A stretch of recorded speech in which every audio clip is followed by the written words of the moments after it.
నమస్తే, welcome to national round up. జాతీయ వార్తాంశాల్ని జాతీయవాద దృక్పథంతో విశ్లేషించే చర్చా కార్యక్రమం నేషనల్ రౌండప్ 73వ ఎపిసోడ్ సిద్ధంగా ఉంది.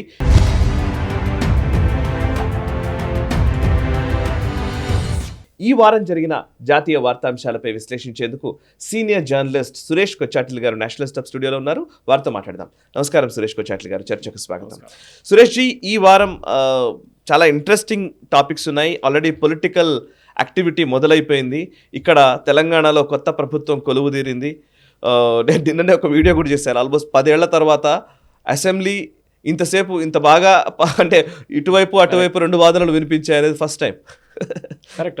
10 years లో కేసీఆర్ ఉన్నప్పుడు అసెంబ్లీ లేకుండా యాక్చువల్లీ వన్ సైడెడ్ ఆయన ఎప్పుడో పిలుస్తుండే, అది కూడా 3 రోజులు 4 రోజులు అసెంబ్లీ అయిపోతుండే. ఇప్పుడైతే సెషన్ బాగా అదే మీరు సీనియర్ జర్నలిస్ట్ గా మీకు తెలుసు, చాలా సంవత్సరాల నుంచి ఉన్నారు కాబట్టి అసెంబ్లీలో కానీ వీటి లాబీల్లో ఏం మాట్లాడుతున్నారు, చర్చలు నడిచేవి. గతంలో అసెంబ్లీ మీడియా పాయింట్ దగ్గర మాట్లాడాలు, అసెంబ్లీ బీట్ ని చూడడం అనేది ఒక పెద్ద ఒక ప్రైడ్ గా అనిపించేది ఒక టైంలో, పాస్ తీసుకోవడం కూడా. ఇప్పుడేమో లాస్ట్ 10 years లో అసలు పెద్దగా పట్టించుకునే పరిస్థితి లేదు. సార్ క్వాలిటీ ఆఫ్ డిబేట్స్ బాగుంది. ఎవరైనా కానివ్వండి, అది కోర్స్ కాంగ్రెస్ వైపు నుంచి కొన్ని వీక్నెసెస్ ఉన్నాయి వాళ్ళకి. అది న్యూస్ పేపర్లో కూడా వచ్చింది. అది బేసిక్లీ రేవంత్ రెడ్డి మాట్లాడుతున్నాడు, ఏమైనా బెంచ్ మీద తంపు చేయడానికి ఎవరు చేయట్లేదని చెప్పి ఫస్ట్ డే కంప్లైంట్ వచ్చింది.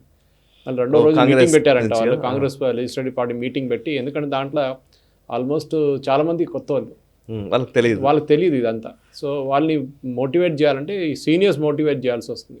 సీనియర్స్ అంటే బట్టి విక్రమార్క, కోమటిరెడ్డి బ్రదర్స్ వీళ్ళందరూ ఉన్నారు, వినోద్ వాళ్ళంతా, వివేక్, వాళ్ళు మోటివేట్ చేయాల్సి వస్తుంది వీళ్ళని. ఎందుకంటే ఇంకో డిబేట్లో పార్టిసిపేట్ చేస్తున్నప్పుడు ఈల్డ్ చేయడం అంటారు. అంటే మీరు మాట్లాడుతున్నప్పుడు ఇంకో మంచి లేసినప్పుడు మీరు మాట్లాడుకుంటూ వెళ్తే ఆయన కూర్చుంటాడు, మీరు గివప్ చేస్తే దాన్ని ఈల్డింగ్ అంటారు. అంటే ఐఎమ్ నాట్ ఈల్డింగ్ అంటారు కొంతమంది. సో నేను మైక్ ఇయ్యను, మీరు కూర్చోండి ముందు, నేను చెప్తాను నా పాయింట్ అని. అది ఒక పార్లమెంటరీ డెమోక్రసీలో చాలా మంచి సిస్టమ్. ఇన్ఫాక్ట్ నేను ఈ డిబేట్లో వచ్చే ముందు స్టూడియో బయట కూర్చొని నేను అమిత్ షా గారి నిన్న స్పీచ్ లోక్సభ అయితే అడ్జర్న్ అయిపోయింది. ఆ బిల్లు, మన న్యాయ సంహిత బిల్లు మనం ఇవాళ డిస్కస్ చేయబోతున్నది. అది అమిత్ షా గారు ఎంత డీటెయిల్గా చెప్పారంటే, ఎంత ఫుల్ స్టాప్ కామా ఒక 3 సంవత్సరాల నుంచి నడుస్తుంది ఇది. చాలా మంచి క్వాలిటీ ఆఫ్ డిబేట్, చాలా బాగుంది. దాంట్లో మహేష్ జెత్మలాని గారు మాట్లాడి చాలా తక్కువ టైం మాట్లాడారు, కానీ his point of view was very good. I think ఒక పార్లమెంటరీ డెమోక్రసీ, కానీ లోక్సభలో రాజ్యసభలో ఒక బ్యాడ్ లక్ అని చెప్పొచ్చు. ఈ ఎంపీలు గొడవ చేసి ఏ డిబేట్ లేకుండా పోయింది, లేకుండా ఉంటుంటే బాగుంటుంటుంది. అక్కడ పార్లమెంటు, ఇక్కడ అసెంబ్లీ రెండు నడుస్తున్నాయి సార్. ముందుగా నేను తెలంగాణ అసెంబ్లీలోకి వెళదాం. ఈసారి నేషనల్ రౌండప్లో తెలంగాణ అసెంబ్లీ కొత్తగా ఏర్పడినటువంటి ప్రభుత్వము, నాకు తెలిసి ఇది ఎప్పుడైనా జరిగిందా మీరు చెప్పండి. శ్వేతపత్రం రిలీజ్ చేయడం అనేది కామన్. జనరల్గా ఏదైనా గవర్నమెంట్ వాళ్ళు చేసిన ఒక పనిని చెప్పుకోవడానికి వైట్ పేపర్ అంటారు. సో ప్రతిపక్షాలు కూడా డిమాండ్ చేయడం కూడా కామన్. ప్రతిసారి ఏదైనా విషయంలో మీరు ఏమైనా తప్పు మాట్లాడుతున్నారో అన్నప్పుడు మీరు శ్వేతపత్రం రిలీజ్ చేయాలని డిమాండ్ చేయడం అనేది సర్వసాధారణంగా జరుగుతుంది. కానీ ఈసారి ప్రభుత్వం ఏర్పడిన వెంటనే గత ప్రభుత్వపు రిపోర్ట్ కార్డ్ని శ్వేతపత్రం రూపంలో రిలీజ్ చేయడం, వైట్ పేపర్ రూపంలో. గత ప్రభుత్వపు వైఫల్యాలు, ఇది ఒక కొత్త ఆనవాయితీ మొదలవుతుందేమో అనిపిస్తుంది నాకు. ఎవరైనా చేయొచ్చు ఇప్పుడు. ఇది గత ప్రభుత్వం మారినప్పుడు గత ప్రభుత్వం ఏం చేసింది అని ఒక white paper report card. It is almost like ఇన్ని అన్యాయాలు చేశారండి, అవి చేశారు, ఇవి చేశారని చెప్పి ప్రతిపక్షాలు చేసిన మాటలన్నింటికీ ఒక ఆథెంటిక్గా ఒక డాక్యుమెంట్ని ప్రజల ముందు పెట్టడం. కరెక్ట్. ఇది ఫస్ట్ టైమా ఇది జరిగింది దీనికన్నా ముందు? కానీ ఈ 10 సంవత్సరాల ఒక గ్యాప్ ఎప్పుడు జరగలేదు. వైట్ పేపర్ మన ఇప్పుడు ఈవెన్ బడ్జెట్ ముందు స్టేట్ ఆఫ్ ద ఎకానమీ అని చెప్పి ఒక రిపోర్ట్ ఉంటుంది ఒక రోజు ముందు. అంటే ఇండియన్ ఎకానమీ ఏ షేప్లో ఉంది, మనకు ఎంత డబ్బులు వచ్చినాయి, ఎంత డబ్బులు రాబోతుంది, how will the economy perform, చాలా డీటెయిల్డ్ రిపోర్ట్. చాలా మంది చదవరు, అసలు ఎంపీలు చాలా తక్కువ మంది చదువుతారు. కానీ స్టేట్ ఆఫ్ ద ఎకానమీ అంటే నెక్స్ట్ ఒక సంవత్సరానికి ఎకానమీ ఎక్కడికి వెళ్తుంది అనేది చాలా మంచి డీటెయిల్గా చెప్తారు వాళ్ళు. దట్ రిపోర్ట్ ఇప్పుడు మన బడ్జెట్ ఇప్పుడు, కానీ ఈసారి ఓటాన్ అకౌంట్ రాబోతుంది ఫిబ్రవరిలో. ఫుల్ బడ్జెట్ ఉండదు, కొత్త గవర్నమెంట్ వచ్చిన తర్వాతనే ఫుల్ బడ్జెట్ అవుతుంది. 2014 జరిగినట్ల 2019 జరిగినట్లనే సేమ్ 2024 కూడా అది జరుగుతుంది యూనియన్ లెవెల్లో. కానీ తెలంగాణలో జరిగిన దీన్ని జస్టిఫై చేయాలంటే ఒకటే రీజన్ ఉంటుంది దీనికి. ఎందుకు చేశారు అని చాలామంది అడుగుతారు, మీరు కూడా అడిగారు ఇప్పుడు. ఎందుకు చేశారంటే రేవంత్ రెడ్డి ఒక ఇన్సూరెన్స్ తీసుకున్నారు ఇప్పుడు. అంటే ఒక ఎక్స్క్యూజ్ చేయడానికి, అంటే మాతో ఇది కాకపోతే మమ్మల్ని తిట్టకండి, ఇది చేసింది కేసీఆర్ చేసిన పనే, నేను ఏం చేయలేను దీని గురించి అని. అంటే ఏంటి గ్యారంటీలు, అప్పులు అన్ని తీసుకున్నారు. ఇప్పుడు నేను అప్పులు తీసుకోవడానికి ఎఫ్ఆర్బిఎం లిమిట్ క్రాస్ అయిపోయింది. మంచి పదం యూజ్ చేశారు, ఇన్సూరెన్స్. ఇన్సూరెన్స్ అంటే ఎఫ్ఆర్బిఎం లిమిట్ అంటే మన ప్రేక్షకులు కూడా అర్థం కావాలి చెప్పి, మన ఒక రిజర్వ్ బ్యాంక్ సెట్ చేసిన ఒక లిమిట్ ఉంటుంది. అంటే స్టేట్ జిఎస్డిపికి 3%, 3.5% దానికి లిమిట్ ఉంటుంది 3.5 దాకా. ఇంతనే మీరు బారో చేయొచ్చు. ఎందుకు పెడుతున్నారంటే అది ఎఫ్ఆర్బిఎం లిమిట్ తీసుకొచ్చింది కూడా ఐ థింక్ వాజ్పేయి గారి టైంలో వచ్చింది అనుకుంటా ఈ ఎఫ్ఆర్బిఎం లిమిట్ అని కాన్సెప్ట్ కూడా. లేకుంటే విపరీతంగా బారో చేస్తుండే వీళ్ళు, ఒక శ్రీలంక లాగానో లేకుంటే ఇంకో వెనుజువేలా లాగా తయారవుతుండే వీళ్ళు ఇక్కడ ఉన్న స్టేట్ గవర్నమెంట్స్.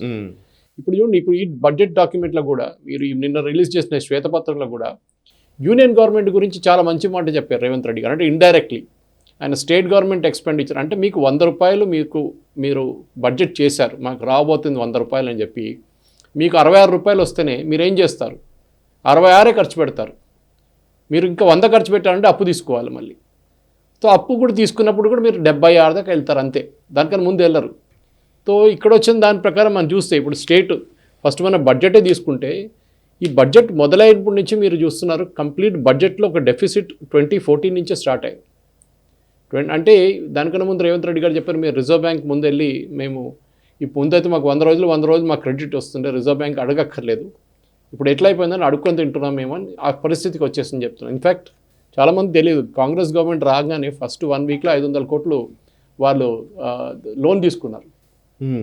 ఎందుకంటే వేజ్ అండ్ మీన్స్ ఎక్స్పెండిచర్ అంటే మీకు జీతం పోయినాయండి, జీతం చాలా దూరం, మీకు డైలీ పెట్రోల్ పోపించుకోవడం డీజిల్ పోపించుకోవడం డబ్బులు లేవు. ఇప్పుడు ఆర్టీసీ దగ్గర అయితే అసలు లేదు ఇప్పుడు, ఎందుకంటే రెవెన్యూ చాలా పడిపోయింది వాళ్ళది.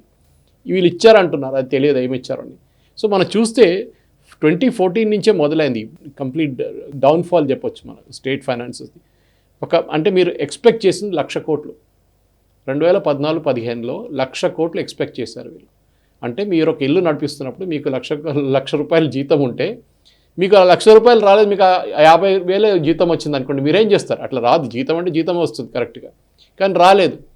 ఇట్లా 50,000 వస్తే ఏం చేస్తారు? మీరు ఇల్లు ఎట్లా నడిపిస్తారు? మీ బడ్జెట్ అయితే 1,00,000 రూపాయలకి వేసుకున్నారు, అంటే ఈఎంఐలు, కార్ ఈఎంఐలు, రెఫ్రిజిరేటర్ ఈఎంఐలు, అది కాకుండా పిల్లల ఫీజు, ఇంటి ఖర్చు, మళ్ళీ ఇంకేమైనా చాలా ఉంటుంది. దాని తర్వాత కొంచెం సేవింగ్స్ 10,000 రూపాయలు సేవింగ్స్లో పెట్టుకుందాం, బ్యాంక్లో పెట్టుకుని ఎఫ్డీ చేద్దామని అనుకుంటారు. కానీ ఇది రాకపోతే ఏం చేస్తారు? ఇప్పుడు మన ఎలక్ట్రిసిటీ ఎంప్లాయీస్ చూస్తున్నాం, ఆర్టీసీ ఎంప్లాయీ, వాళ్ళకి జీతమే రావట్లేదు, చాలా లేట్ వస్తుంది వాళ్ళ ఈఎంఐలు చెక్ అన్ని బౌన్స్ అయిపోతుంది, వాళ్ళు సిబిల్లో వచ్చేస్తున్నారు వాళ్ళు. ఇక్కడ గవర్నమెంట్ సిబిల్ ఎప్పుడో వచ్చేస్తుంది, 2014లో వచ్చేస్తుంది సిబిల్లో. టెక్నికలీ గవర్నమెంట్ ఉరి చేసుకోలేరు కదా, సూసైడ్ చేసుకోలేరు గవర్నమెంట్. అక్కడి నుంచి మొదలైనప్పుడు నెక్స్ట్ ఇయర్ సరే మన లాస్ట్ ఇయర్ మనకు 1,00,000 కోట్లు పెట్టి 50,000 వచ్చిందంటే ఒక రియలిస్టిక్ గవర్నమెంట్ ఏం చేస్తారు? బడ్జెట్ కిందకి తీసుకొస్తారు. ఇంకా వీళ్ళు ఇంకా పెంచారు, 1,15,000 కోట్లు చేశారు. అంటే మళ్ళీ వచ్చిందంతా 76,000 కోట్లు, అంటే 50% వచ్చింది మీకు. అంటే 50 కాదు, ఒక 60-70% అని చెప్పొచ్చు. అక్కడి నుంచి నెక్స్ట్ బడ్జెట్ వచ్చి మళ్ళీ పెంచారు, 1,30,000 చేశారు, దానికి వచ్చింది 82. అట్లా మనం చూసుకుంటూ వస్తే రావాల్సింది 2020-2023 ఇంకా బడ్జెట్ ఫైనలైజ్ కాలేదు, అంటే అది ఇంకా ఆడిట్ నడుస్తుంది. 14,80,000 కోట్లు వీళ్ళ మొత్తం ఆదాయం ఉండాలి 9 సంవత్సరాలకి బడ్జెట్, కానీ వచ్చిందంతా 12,00,000 కోట్లు అంతే, 12,24,000, అంటే 2,00,000 crores డెఫిసిట్ ఉంది అక్కడ మీకు. స్ట్రైట్ అవే అక్కడే వచ్చేస్తుంది. మీరు ఏం చేస్తున్నారు దాన్ని? మీరు ఎట్లా మేనేజ్ చేస్తారు దాన్ని? ఇది ఎక్కడ వచ్చింది? 6,00,000 కోట్లు అది చెప్తున్నారు అప్పు తీసుకున్నారని చెప్పేసి. కరెక్ట్, 6,00,000 కోట్లు అప్పు ఒక్కటే, ఇంట్రెస్ట్ క్యాల్కులేట్ చేయట్లేదు. ఇప్పుడు ఇక్కడ సాయిగారు ఇక్కడ ఏమైందంటే, ఇప్పుడు మనం టోటల్ తెలంగాణ డెట్ కూడా చూస్తే మనం ఇప్పుడు 6,71,000 కోట్లు డెట్ ఉంది, అంటే అప్పు తీసుకున్నారు. అది ఎంత ఉండే ముందు 2014-15లో 72 లక్షలు ఉండే, 72 లక్షల కోట్లు చెప్పొచ్చు మనం, 72,658, అది కూడా 6,71,000కి వచ్చిందండి. కానీ మనం ఒక అసెట్ క్రియేట్ చేస్తున్నప్పుడు ఈయనేమంటున్నారు రేవంత్, మన కేటీఆర్ గారు కానీ హరీష్ రావు గారు, మేము అసెట్ క్రియేట్ చేసామంటున్నాం. మీరు ఏ అసెట్ క్రియేట్ చేశారు? మీరు భవనాలు కట్టారు, వాళ్ళ కోసం అంతా భవనాలు కట్టారు సిటీలో, దాని నుంచి మీకు ఏమైనా ఆదాయం వస్తుంది? లేదు కదా, ఆ భవనాలన్నీ వాళ్ళకి వెళ్ళిపోయింది. మీరు కాళేశ్వరం కట్టారు, అది ఇంకా పెద్ద స్కామ్, అది మనం సపరేట్గా తీసుకొచ్చి ఇప్పుడు దీంట్లోనే. అది కాకుండా మీరు ఇప్పుడు ఎగ్జాంపుల్ తీసుకుంది, ఔటర్ రింగ్ రోడ్ కట్టారు. ఔటర్ రింగ్ రోడ్ కట్టినప్పుడు ఇప్పుడు చూడండి, ఈ గవర్నమెంట్కి నెక్స్ట్ 10 సంవత్సరాలకి ఇవ్వాలన్న డబ్బులు ఒకటేసారి ఇచ్చేసింది ఈ గవర్నమెంట్కి. కేసీఆర్ వెళ్ళే ముందు ఇచ్చేసింది, ఎందుకంటే ఆయనకి ఎవరికో అందరు కట్టాలి ఉండే డబ్బులు, వస్తుందో లేదని డౌట్ వచ్చి ముందే 8,000 కోట్లు తీసుకున్నారు. నెక్స్ట్ 10 ఇయర్స్కున్న ఔటర్ రింగ్ రోడ్ కాంట్రాక్ట్ రావాలి డబ్బులు, 10 ఇయర్స్ ఇప్పుడే తీసుకున్నారు, 10 సంవత్సరాలది. ఆయన ఎట్లా ఇచ్చాడో భగవాన్ జాని, అది ఎట్లా తెలియదు, అది కూడా పెద్ద మిస్టరీ. ఇప్పుడు ఎవడు బిడ్డరు 10 సంవత్సరాలది మొత్తం ముందే మీకు పేమెంట్ ఇవ్వడు, అంటే వాళ్ళ అంత బ్లాక్ మనీ ఏదైనా ఉంటే వాడు ఇస్తాడు, కానీ వైట్ మనీ ఉండదు. అది ఇప్పుడు కోర్టులో నడుస్తుంది కేసు, అది ఎందుకంటే tender it self is disputed. ఇలా శ్వేతపత్రం ఇంకోటి చూసా అంటే ఆఫ్కోర్స్ మేము రాజీవ్ గాంధీ ఎయిర్పోర్ట్ కట్టామంటారు కాంగ్రెస్ వాళ్ళు, అది దానికన్నా పెద్ద జోక్, ఎందుకంటే రాజీవ్ గాంధీ ఇంటర్నేషనల్ ఎయిర్పోర్ట్ కడితే జిఎంఆర్ వాళ్ళు, మీరేం చేశారంటే ల్యాండ్ ఇచ్చారు వాళ్ళకి, దాంట్లో కొంచెం ల్యాండ్ మీద మిగిలిపోయింది, మిగతా ల్యాండ్ వాళ్ళు కట్టారు డబ్బులు ల్యాండ్ కోసం 5,000 ఏకర్లు అనుకుంటాను. సో మీరు ఏం చేశారు, మీరు అసెట్ క్రియేట్ చేసినప్పుడు మీరు హాస్పిటల్ కట్టారు, సరే మంచిది, దాని నుంచి హెల్త్ ఇంప్రూవ్ అవుతుంది, అందరికీ హాస్పిటలైజేషన్ తగ్గిపోతుంది, చాలామందికి చనిపోకుండా వాళ్ళు బతుకుతారు, అంటే క్వాలిటీ ఆఫ్ లైఫ్ వెళ్ళిపోతుంది. స్కూల్ కూడా అంతే, దాన్ని ఎసెన్షియల్స్ ఉంటుంది. కానీ మీరు కాళేశ్వరం కట్టారు. ఇప్పుడు కాళేశ్వరానికి వీళ్ళు చేశారంటే ఇప్పుడు స్టేట్ గవర్నమెంట్ దగ్గర అప్పులు తీసుకోవడానికి ఛాన్స్ లేదు, ఎఫ్ఆర్బిఎం లిమిట్ దగ్గర వచ్చేస్తుంది. సో వీళ్ళు ఏం చేశారంటే వీళ్ళు ఒక సపరేట్ ఎస్పీవి అంటారు, బోర్డ్ని స్పెషల్ పర్పస్ వెహికల్ ఎస్పీవి అంటారు, అంటే ఒక కాళేశ్వరం ఒక ప్రాజెక్ట్ క్రియేట్ చేశారన్న కాళేశ్వరం పేరు మీద.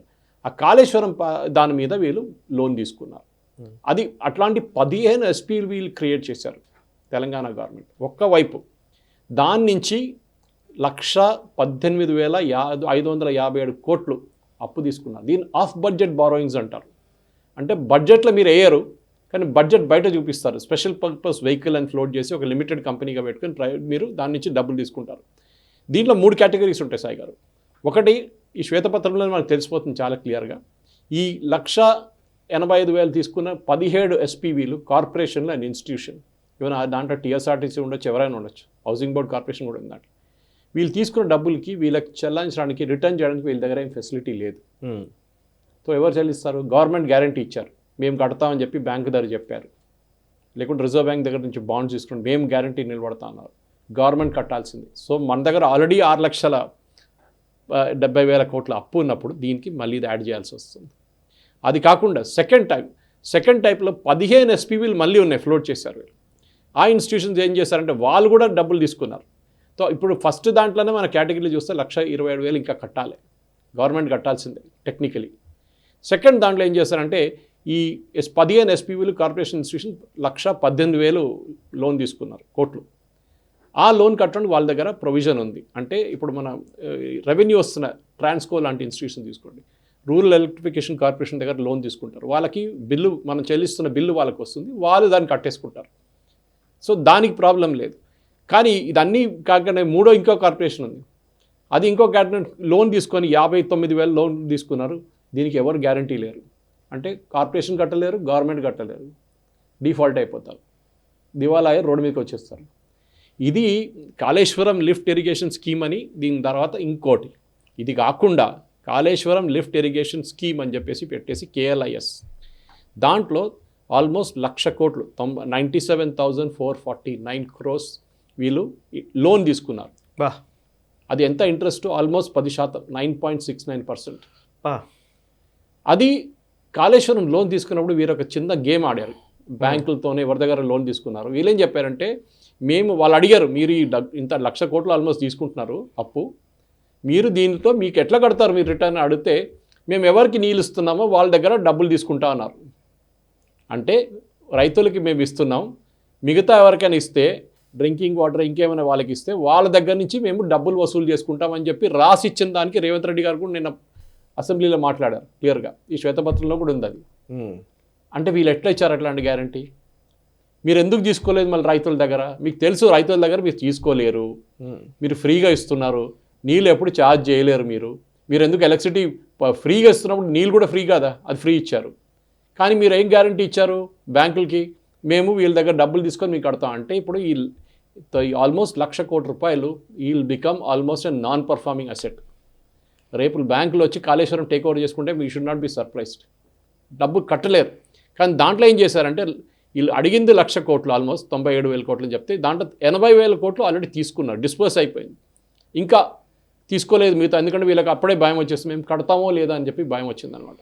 ఇది కాకుండా మిషన్ భగీరథ, అది ఇంకో పెద్ద స్కామ్. అది దాంట్లో ఏం చేశారంటే 20,000 కోట్లు గవర్నమెంటే అప్పు తీసుకున్నారు, కానీ సరిపోదని తెలిసిపోయింది. అప్పుడు ఏం చేశారు, TS water resources development corporation అని పెట్టి వాళ్ళతో నాకు 14,000 కోట్లు అప్పు తీసుకున్నారు. ఓకే, అది తక్కువ అయితే మీరు నవ్వుతారు. ఇప్పుడు నెక్స్ట్ ఎవరికి తీసుకున్నారు? TS housing corporation, Telangana state housing corporation వాళ్ళు కూడా లోన్ తీసుకున్నారు 6,000 కోట్లు. ఏది? మిషన్ భగీరథ కోసం. అదేంటి? అదే అడగాలి కదా, అదేంటి అని ఎవరు చెప్పలేరు. అన్యాయం అసలు ఇది. Next TS road development corporation, మీరు హౌసింగ్ పోనీయండి, హౌసింగ్ వాళ్ళకి మేము నీళ్ళు ఇస్తాం, వాళ్ళ దగ్గర డబ్బులు గుంజుకుంటాం అంటే అది ఇంకో మాట.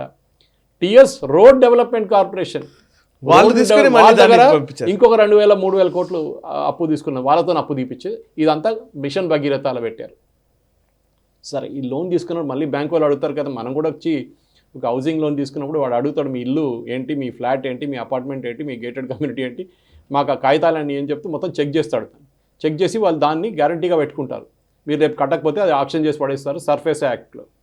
ఈ తీసుకున్న లోన్లన్నీ వీళ్ళు ఏం చేశారంటే బ్యాంకులకి మళ్ళీ కాళేశ్వరంలో చేసినట్లని ఇక్కడ కూడా ఇదే చెప్పారు, మేము ఎవరికి నీళ్ళు ఇస్తామో వాళ్ళ దగ్గర నుంచి డబ్బులు తీసుకుంటాము, అట్లా మీ లోన్ చెల్లిస్తాము అని చెప్పి రాసి ఇచ్చిన లోన్ తీసుకున్నారు వీళ్ళు.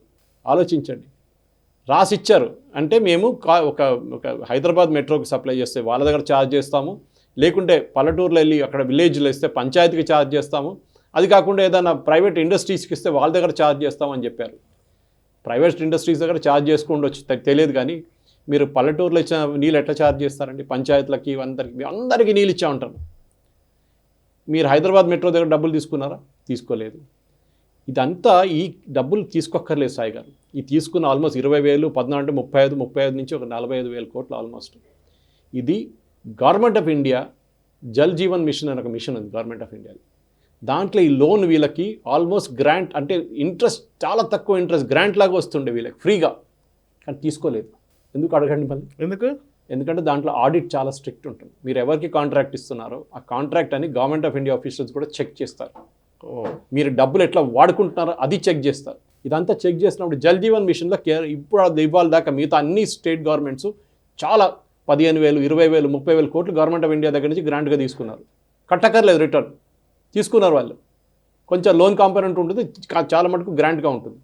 కానీ మీరు వెళ్ళి జల్ జీవన్ మిషన్ వెబ్సైట్లో చెక్ చేస్తే తెలంగాణ గవర్నమెంట్ జీరో, తీసుకోలేదు. డబ్బులు అలాట్ చేసిన తర్వాత కూడా తీసుకోలేదు. మాకు వద్దు అన్నారు. ఎందుకంటే మళ్ళీ మోదీ గారి ఫోటో వస్తుందో అది కూడా భయం. పేరు మిషన్ భగీరథ అని బట్టి కేసీఆర్ గారు పిక్చర్ పెడితే అదే అలో చేయరు. ఆడిట్ సిఏజీ వచ్చి ఆడిట్ చేస్తారు, అదొక భయం.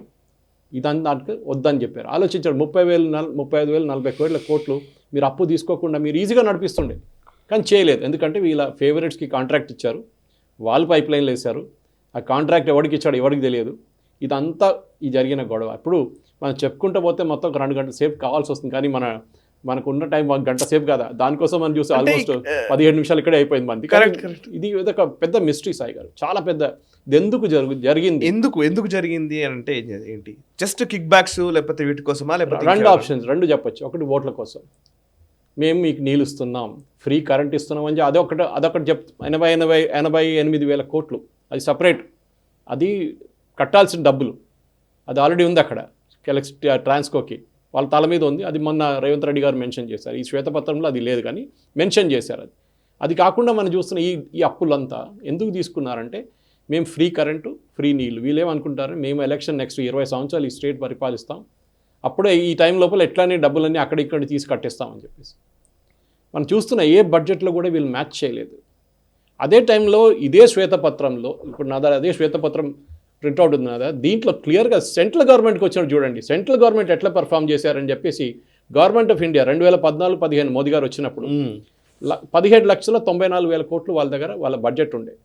బడ్జెట్ ఎస్టిమేట్ ఖర్చు ఎంత చేశారు? 16,63,000 కోట్లు ఖర్చు చేశారు, ఆల్మోస్ట్ ఒక 92. కానీ అక్కడి నుంచి మోదీ గవర్నమెంట్ ప్రతి year except for 1 year Covid టైంలో 2019-20 కాకుండా మిగతా అన్ని దాంట్లో వాళ్ళు చెప్పిన బడ్జెట్ కన్నా ఎక్కువ ఖర్చు చేశారు. అంటే మీకు ఆదాయం వచ్చింది, మీకు వచ్చిన ఆదాయం నుంచి మీరు కట్టారు, మీరు స్పెండ్ చేశారు. రోడ్లు ఉండొచ్చు, మీరు పైప్ లైన్లు ఉండొచ్చు, మీరు నీళ్ళు ఉండొచ్చు, జల్ జీవన్ మిషన్ లాంటి ప్రాజెక్ట్స్. ఇప్పుడు అదే అడుగుదాం అనుకుంటున్నాను నేను. యాక్చువల్లీ అప్పులు అనే మాట మాట్లాడుతున్నాం కదా మనము. జనరల్గా 6 లక్షల కోట్ల రూపాయలు చేంజ్ అనుకోండి, 6 లక్షల పైచిలకు కోట్ల రూపాయల అప్పు ఉంది అనంటే తెలంగాణకి ఇది చాలా భారము. ప్రతి మనిషి పైన 1,69,000 రూపాయలు ప్రతి మనిషి పైన ఉన్నట్టు అనేది మనం చెప్తున్నమాట. వేరస్ యూనియన్ గవర్నమెంట్ కూడా చాలా అప్పులు చేస్తోంది అనేది ఉంది కదా. ఆల్మోస్ట్ ఇప్పుడు నేను ఇందాకనే గూగుల్ చేస్తూ ఉన్నాను, ఇండియాస్ టోటల్ డెట్ వచ్చేసి 200 లక్షల కోట్లు ఉంది అని. సో భారతదేశం కూడా అప్పులు చేస్తోంది కదా, అప్పులు పెరుగుతున్నాయి కదా. ఈ స్టేట్ గవర్నమెంట్ అప్పులు అన్నీ సెంట్రల్ గవర్నమెంట్ అకౌంట్లో వస్తుంది టోటల్. కరెక్ట్. ఓకే, మీరు టోటల్ బడ్జెట్ చూస్తే అది కాకుండా సెంట్రల్ గవర్నమెంట్ కూడా బారో చేస్తారు. భారతదేశంలో 2014లో జీడిపి సైజ్ ఎంత ఉంది, ఇప్పుడు 2023లో జీడిపి సైజ్ ఎంత ఉంది? అది ఎక్స్ప్లెయిన్ చేయాలి. కరెక్ట్. మరి ఇక్కడ తెలంగాణ కూడా జిఎస్డిపి పెరిగింది కదా. జిఎస్డిపి ఎట్లా పెరిగింది, ఎట్లా పెంచారు వీళ్ళేమంటున్నారు, మా దగ్గర పర్ క్యాపిటల్ ఇన్కమ్ కంట్రీలో హైయెస్ట్ అన్నారు.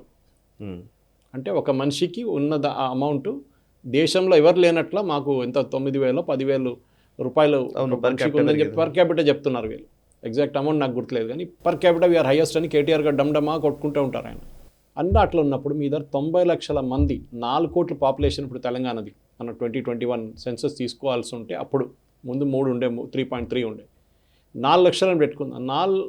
4 కోట్ల మందికి 90% మంది అంటే 90,000 రేషన్ కార్డ్స్, 90,000 పీపుల్ కాదు, 90 lakh రేషన్ కార్డ్స్ స్టేట్లో ఉంది. వైట్ రేషన్ కార్డ్స్, తెల్ల రేషన్ కార్డ్ అంటే ఒక ఫ్యామిలీలో 4 పెట్టుకోండి సాయి గారు, 9 4s 36, 3,60,000 మంది వైట్ రేషన్ కార్డు పేదోలుగా ఉన్నారు ఈ స్టేట్లో. 4 కోట్ల పాపులేషన్ ఉన్న స్టేట్లో 40 లక్షల మంది దగ్గరే రేషన్ కార్డు లేని మనుషులు ఉన్నారు, మిగతా అందరూ పేదోళ్ళు అంటే. ఇంకా ఒక 1,00,00,000 రేషన్ కార్డులు ఇష్యూ చేస్తూ అంటున్నారు వీళ్ళు. నాకు అర్థం కాదు ఎక్కడి నుంచి అని. అంటే ఆల్మోస్ట్ 1 కోటి మందికి మీరు ఇచ్చేస్తారు అంటే మీ పాపులేషన్ మొత్తం పేదోళ్ళు, బట్ మీ పర్ క్యాపిటల్ మాత్రం ఎక్కువ.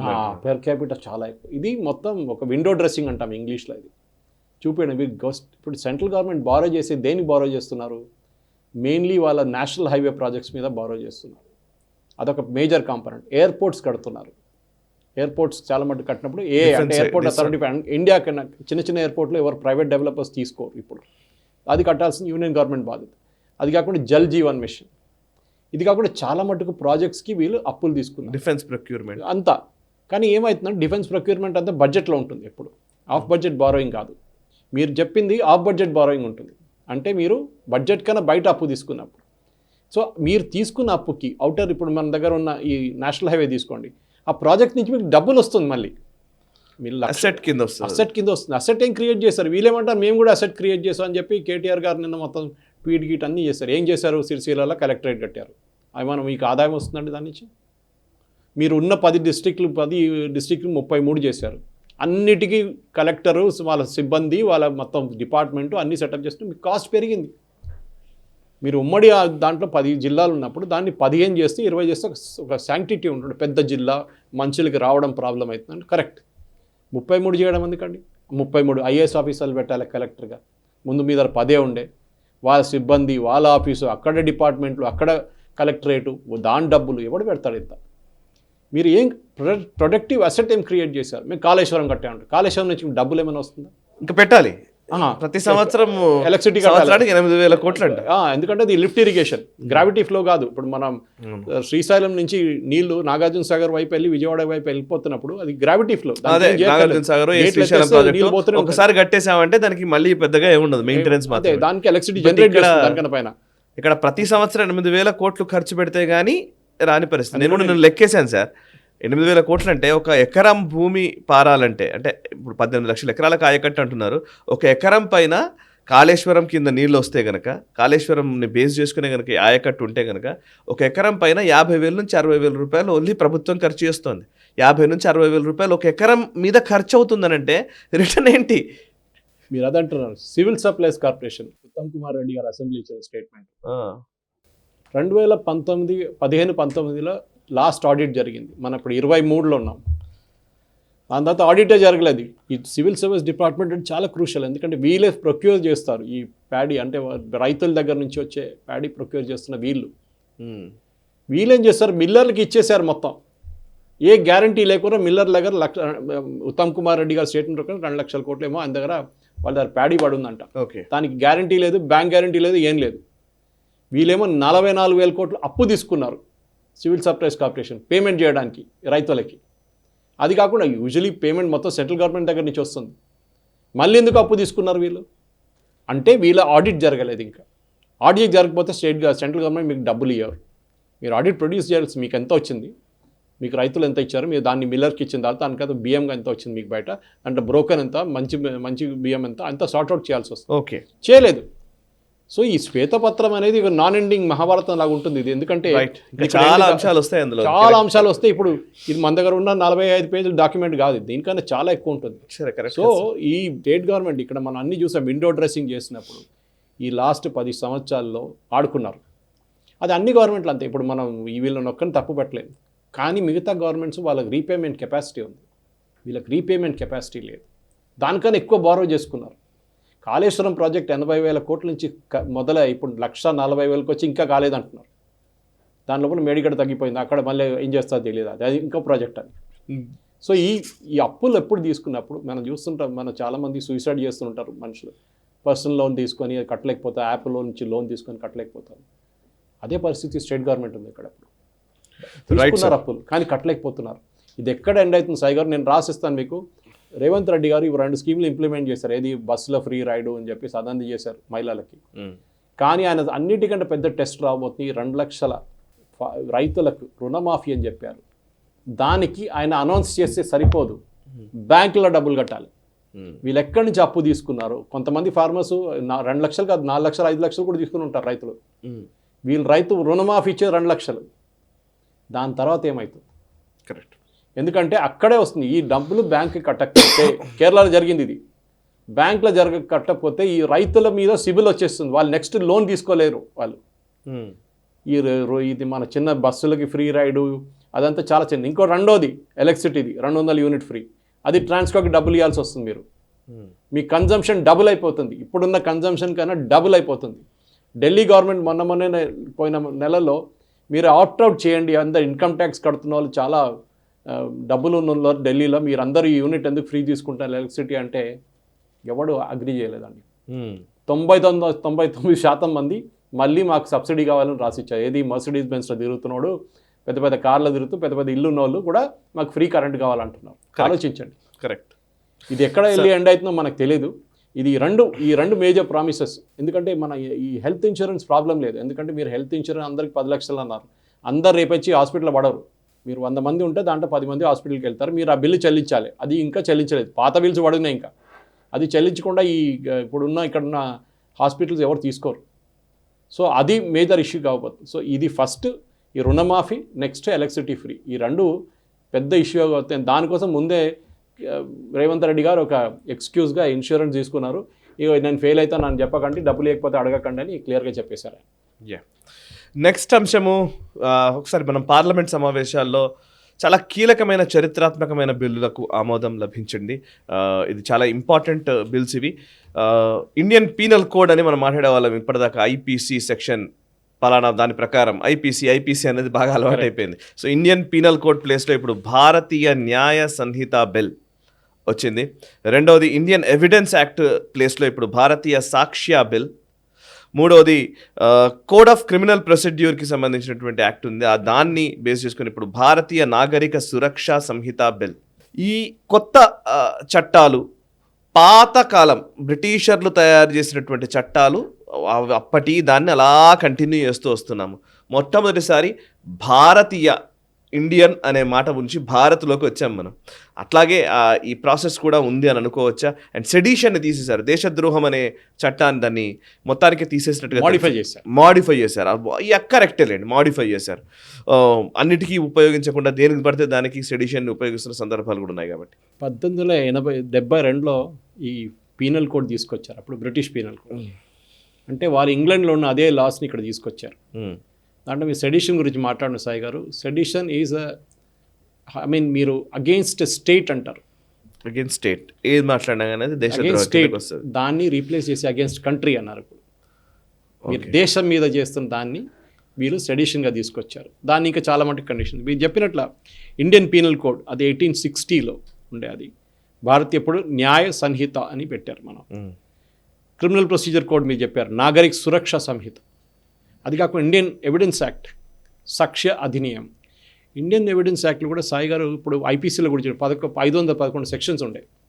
దాంట్లో ఇప్పుడు 358కి వచ్చేసింది, అది తగ్గింది. కానీ కొత్త 20 క్రైమ్స్ యాడ్ చేశారు. కొత్త క్రైమ్స్ వస్తుంది. బ్రిటిష్ వాళ్ళు పెట్టినప్పుడు మన దగ్గర ఇంటర్నెట్ లేకుండే, కంప్యూటర్ లేకుండే, ఏం లేకుండే.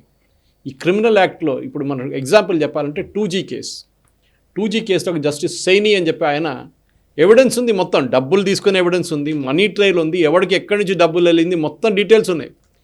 కానీ మన ఐపీసీలో ఒక లూపోల్ యూజ్ చేసి వీళ్ళు బయటకు వచ్చేసారు. ఎందుకంటే ఎలక్ట్రానిక్ ఎవిడెన్స్ యాక్సెప్ట్ చేయడంలో అది ఒక విఫలమైపోయాను అక్కడ. వాట్సాప్ ఉండేవండి, మిగతా ఏ ఎవిడెన్స్ అయినా మన దాంట్లో ఒక జడ్జికి డిఫరెంట్ ఒపీనియన్ ఉంటుంది. కానీ దీనిలో అందరినీ ఒకటే లైన్లో తీసుకొచ్చారు ఇప్పుడు ఈ పర్టికులర్ క్రైమ్లో. జైల్ టర్మ్ 40 క్రైమ్స్కి జైల్ టర్మ్ పెంచారు, ఫైన్ 83 క్రైమ్స్కి. మెయిన్గా దీంట్లో మనం చూడాల్సింది ఏంటంటే మహిళల మీద, పిల్లల మీద జరిగే అత్యాచారాలు, దానికి చాలా స్ట్రిక్ట్ తీసుకొచ్చారు, రూల్స్ తీసుకొచ్చారు సాయి గారు. ఎందుకంటే అది కాకుండా organise crime syndicates, online syndicate, వీళ్ళని కూడా ముందు లేకుండా అదంతా ఐపీసీ బుక్లు ఇప్పుడు ఈ మనం చూస్తున్న లాయర్లు కూర్చుంటే వాళ్ళ వెనక మొత్తం బుక్లు ఉంటుంది. ఇప్పుడు అదన్నీ తీసేసి కొత్త బుక్లు కొనాల్సి వస్తుంది వాళ్ళకి, ఎందుకంటే ఆ బుక్లు ఏం పనికిరావు. ఈ లా ఇప్పుడు రాజ్యసభ పాస్ అయిన తర్వాత ప్రెసిడెంట్ సైన్ చేస్తే లా అయిపోతుంది. సరే, ఇంప్లిమెంట్ చేయడానికి కొంత టైం ఉంటుంది, కానీ దీని కన్సల్టేటివ్ ప్రాసెస్ చాలా డీటెయిల్డ్గా ఉండే. ఇది 3-4 సంవత్సరాల నుంచి నడుస్తుంది, ఏదో మనం చక్కగా తీసుకురాలేదు ఇది. దీంట్లో అందరిని ఇన్వాల్వ్ చేశారు, స్టేట్ గవర్నమెంట్స్ ఇన్వాల్వ్ చేశారు, చీఫ్ జస్టిస్ని ఇన్వాల్వ్ చేశారు, స్టేట్లో ఉన్న స్టేట్ హైకోర్టు చీఫ్ జస్టిస్ని ఇన్వాల్వ్ చేశారు, లీగల్ ల్యూమినరీస్ని ఇన్వాల్వ్ చేశారు, లా కాలేజ్ ప్రొఫెసర్స్ని ఇన్వాల్వ్ చేశారు, పార్లమెంటరీ స్టాండింగ్ కమిటీ మొత్తం తీసుకుని మొత్తం కంప్లీట్ డీటెయిల్గా అమిత్ షా గారు చెప్పారు క్లియర్గా స్పీచ్లో, నేను లోక్సభలో, నేను ఒక ఫుల్ స్టాప్ కామా, నేను ఇప్పుడే ఇన్ని రోజుల నుంచి ఎట్లా చదువుకోలేదు, నేను 3 నెలలు డే అండ్ నైట్ నాకు ఫ్రీగా ఉన్నప్పుడు అంతా దీని మీద కూర్చొని చదువుకుంటున్నాను. కానీ ఆల్రెడీ చెక్ చేసుకున్నారు, తప్పులన్నీ కరెక్ట్ చేశారు. కానీ చదువుతున్నాడు, ఇంకో మనిషి చదువుతున్నాడు, ఏదో తప్పులు కనిపిస్తాయి, లేకుంటే సజెషన్స్ ఉంటుంది. పార్లమెంటరీ స్టాండింగ్ కమిటీ చూసుకున్నారు, దాంట్లో లా సెక్రటరీస్ పాస్ చేశారు, అదంతా జరిగింది. అదే ఇప్పుడు జరిగిన మీ దానికి ప్రకారం ఈ డిస్సాటిస్ఫాక్షన్ సెడిషన్లో against the government in charge అని పెట్టారు. ఇప్పుడు anybody who create dissatisfaction against the Indian state అని చేంజ్ చేశారు. ఇండియన్ స్టేట్ ముందేంటంటే అగైన్స్ ద గవర్నమెంట్ ఇన్ఛార్జ్, అది కొలోనియల్ రూల్లో బ్రిటిష్ వాళ్ళ వ్యతిరేకంగా ఏమైనా చేస్తే సెడిషన్ లా, దానికే మనం చూసాం చాలా మటుకు అర్బన్ నెక్సల్స్ని బెయిల్ ఎందుకు చేశారంటే మన ఎవిడెన్స్, అది యాక్ట్ అట్లా ఉంది, అది జడ్జిలు తప్పు కాదు, అది యాక్ట్ అట్లా ఉండిపోయింది. సో దాన్ని అన్ని ట్యాకిల్ చేశారు. ఆలోచించండి, మనకు స్వాతంత్రం వచ్చి 70 సంవత్సరాలు అయింది, ఇది ఎప్పుడో చేయగలిసింది, అప్పుడే చేయాలండేది, చేయలేదు. ఎందుకంటే మీకు ఒక విజన్ ఉండాలి సాయి గారు, ఒక మిషన్ ఉండాలి, నేను చేసి చూపిస్తాను. ఆర్టికల్ 370 రద్దు చేసినప్పుడు చూడండి, సుప్రీంకోర్టుకి వెళ్తే కూడా సుప్రీంకోర్టు కరెక్ట్ అన్నారు, ఎందుకంటే హోంవర్క్ చాలా మంచిగా చేశారు. మీరు ఏదో వెళ్ళి ఒకటి ఆర్డినెన్స్ చేయండి, ఇక్కడ చూసాం కదా GO 111 పెట్టారు, అది ఇప్పుడు తీసేసి పడేశారు పక్కన రేవంత్ రెడ్డి గారు. ఆల్రెడీ కోర్టులో ఛాలెంజ్ ఉంది దాని మీద. మీరు ఒక లాని తీసేస్తున్నప్పుడు, కొత్త లా తీసుకొస్తున్నప్పుడు మొత్తం కంప్లీట్ హోంవర్క్ చేయాల్సింది. అందరు భయం ఉండాలి, ముఖ్యమంత్రులు కానివ్వండి, అక్కడున్న హైకోర్టు జడ్జి అందరిని అడిగారు, డీటెయిల్గా కన్సల్టేటివ్ పేపర్స్ రిలీజ్ చేశారు, దాని మీద కరెక్షన్స్ వచ్చిన సజెషన్స్ తీసుకున్నారు. లోక్సభలో రాజ్యసభలో అప్పుడు ఉన్న అందరి దగ్గర సజెషన్స్ తీసుకున్నారు. దాని తర్వాతనే దీని ఫార్ములేషన్ మొదలైంది. 3 సంవత్సరాలు నడుస్తున్న పని ఇది.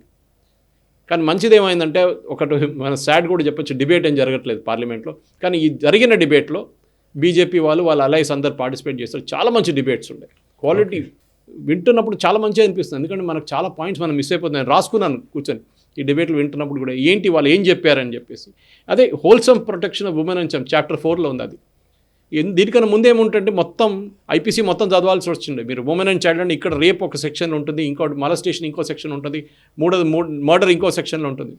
ఇప్పుడు ఏం చేస్తారు, అన్నీ తీసుకొచ్చి పాక్సో కింద తీసుకొచ్చేస్తారు పిల్లల కోసం, అండర్ ఏజ్ చిల్డ్రన్ కోసం. సో ఒకటే సెక్షన్ కింద కంప్లీట్ సెక్షన్ ఒక చాప్టర్ 4 దానికి డివోట్ చేశారు.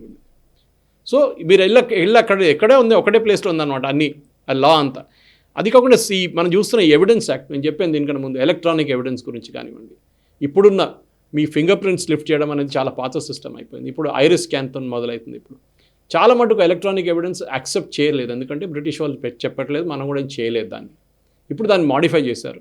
ఎలక్ట్రానిక్ ఎవిడెన్స్ చాలా, మీరు ఫోన్ ట్యాపింగ్ ఉండొచ్చు, అది మీరు మీ వాట్సాప్ మెసేజెస్ ఉండొచ్చు, మీ ఈమెయిల్స్ ఉండొచ్చు, అన్ని ఎవిడెన్స్గా అప్పుడు యాక్సెప్ట్ చేస్తారు. సో ఇట్ కొన్ని మేజర్ డిఫరెన్స్. ఎందుకంటే ఒక టైం లైన్స్ అన్నిటికంటే ఇంపార్టెంట్. మనం ఎప్పుడు తారీఖ్ పే తారీఖ్ అంటాం చూడండి, తారీఖ్ వాయిదాల మీద వాయిదాలు, బాబీ దేవాల్ స్టేట్మెంట్ అది సినిమాలో.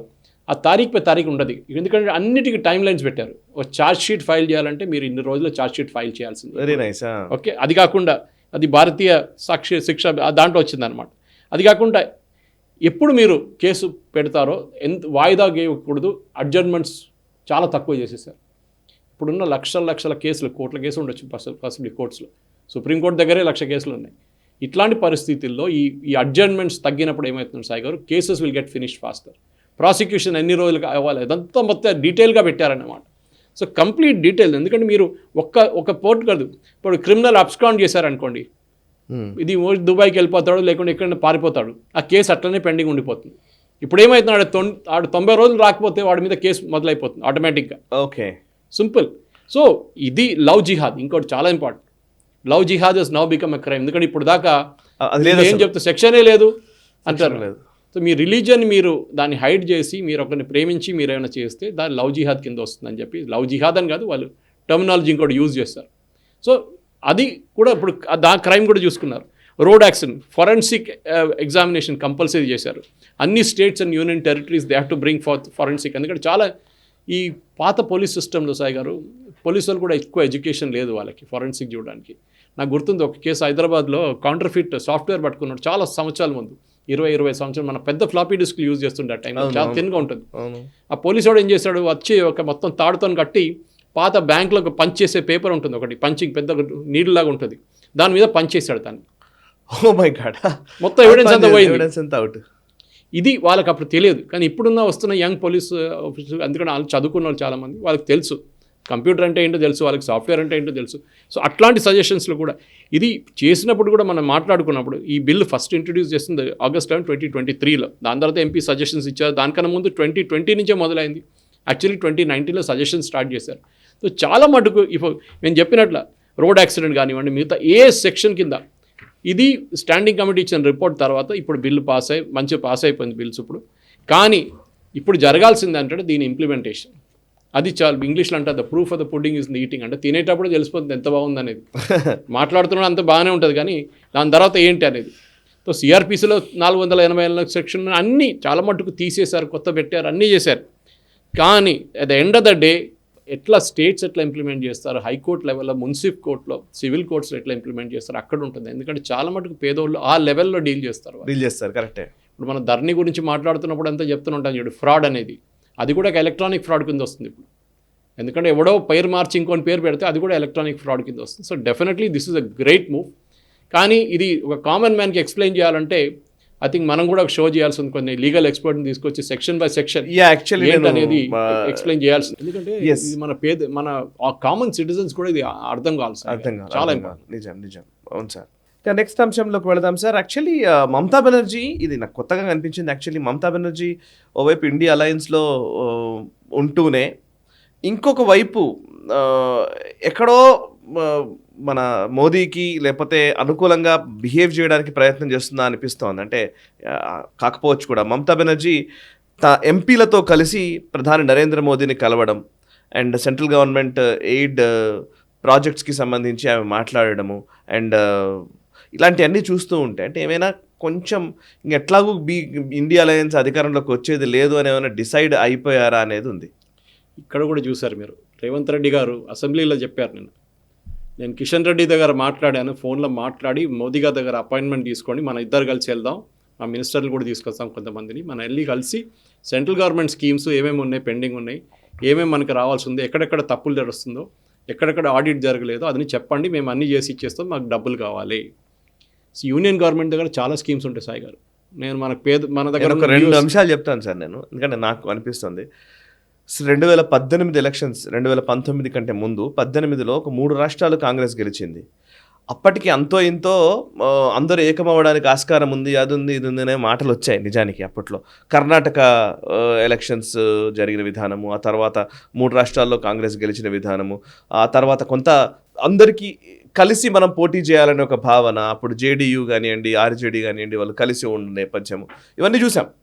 బట్ అప్పటితో పోల్చితే ఈరోజు అపోజిషన్ ఇండియా అలయన్స్ అనే పేరు తప్పితే అప్పటికంటే ఇప్పుడు ఇంకా వీక్ అయినట్టు అనిపిస్తుంది. అందరూ అంటున్నారు, అందరూ కలుస్తున్నారని ఒక అలయన్స్ వచ్చింది అనే పేరు మాత్రం ఇండియా కూటమి అని వచ్చింది, కానీ గతం కంటే ఇప్పుడు ఆ కూటమి ఇంకా వీగిపోయిందని నా అభిప్రాయం. కాదంటారా? కరెక్ట్. ఎందుకంటే మమతా బెనర్జీ అక్కడ కూడా చేయబెట్టింది. అండ్ ఈవెన్ రాహుల్ గాంధీ ఆయన ఆల్రెడీ మొత్తానికి చేతిలో వదిలేసినట్టుగా కనబడుతోంది. ఇప్పుడు మల్లికార్జున్ ఖర్గే పేరుని ప్రైమ్ మినిస్టర్ క్యాండిడేట్గా ఎవరో ప్రపోజ్ చేయడము, అదేదో ముందుకు తీసుకురావడము, ఇంకా రాహుల్ గాంధీ కాదు అని అనుకోవడము. ఎందుకంటే ఆయన ఉద్యోగం పోతుంది, ఉన్న ఉద్యోగం పోతుంది ఆయనది. అంతేనా? అంతే. యాక్చువల్లీ మనం ఇది 2 లింక్ ఉన్నాయి దీనికి. మమతా బెనర్జీ ప్రధానమంత్రిని కలిసింది ఈ మీటింగ్ తర్వాతనే యాక్చువల్లీ హిందీ మీటింగ్ తర్వాత. దాంట్లో వాళ్ళ ఎంపీ ఒకరు పార్లమెంట్ బయట మిమిక్ చేశారు, ఆయన డ్రాప్ చేసేసారు టీం నుంచి. ఆయన ఉండే టీంలో. ఆలోచించండి, మీరు అడిగారు ప్రధానమంత్రికి ఎందుకు కలుస్తున్నారంటే ఆ ఎంపీని తీసుకెళ్తే ఇంకా అది కొంచెం సీరియస్ అయిపోతుంది సిచ్యువేషన్ అని చెప్పి మమతా బెనర్జీ ఆయన డ్రాప్ చేసేస్తారు టీం నుంచి. ఓకే. సో ఇది ఏం జరిగిందంటే Mamata Banerjee main problem MNREGA scheme అని ఒకటి ఉంది. మనం 100 రోజులు మన పల్లెటూరులో ఉన్న వాళ్ళకి ఎక్కువ చాలా మందికి ఒక బేసిక్ ఇన్కమ్ ఒకటి వస్తుంది. అక్కడ ఏం జరిగిందంటే ఈ డబ్బులు తీసుకొని వీళ్ళు మిస్యూజ్ చేశారు లాస్ట్ 2-3 సంవత్సరాలు. దాంట్లో ఆడిట్ అది పట్టుబడ్డారు వాళ్ళు. దాని తర్వాత ఆపేశారు. సిఏజీ ఆడిట్ వచ్చింది, వీళ్ళంతా మిస్యూజ్ చేస్తున్నారు ఈ స్కీములు తీసుకెళ్తారు. రెండోది వీళ్ళు స్కీములు పేర్లు మార్చేస్తున్నారు. డబ్బులు తీసుకున్న తర్వాత స్కీమ్ ఇప్పుడు మన పల్లె దవాఖానాని ఇక్కడ పెట్టుకుంటారు తెలంగాణలో.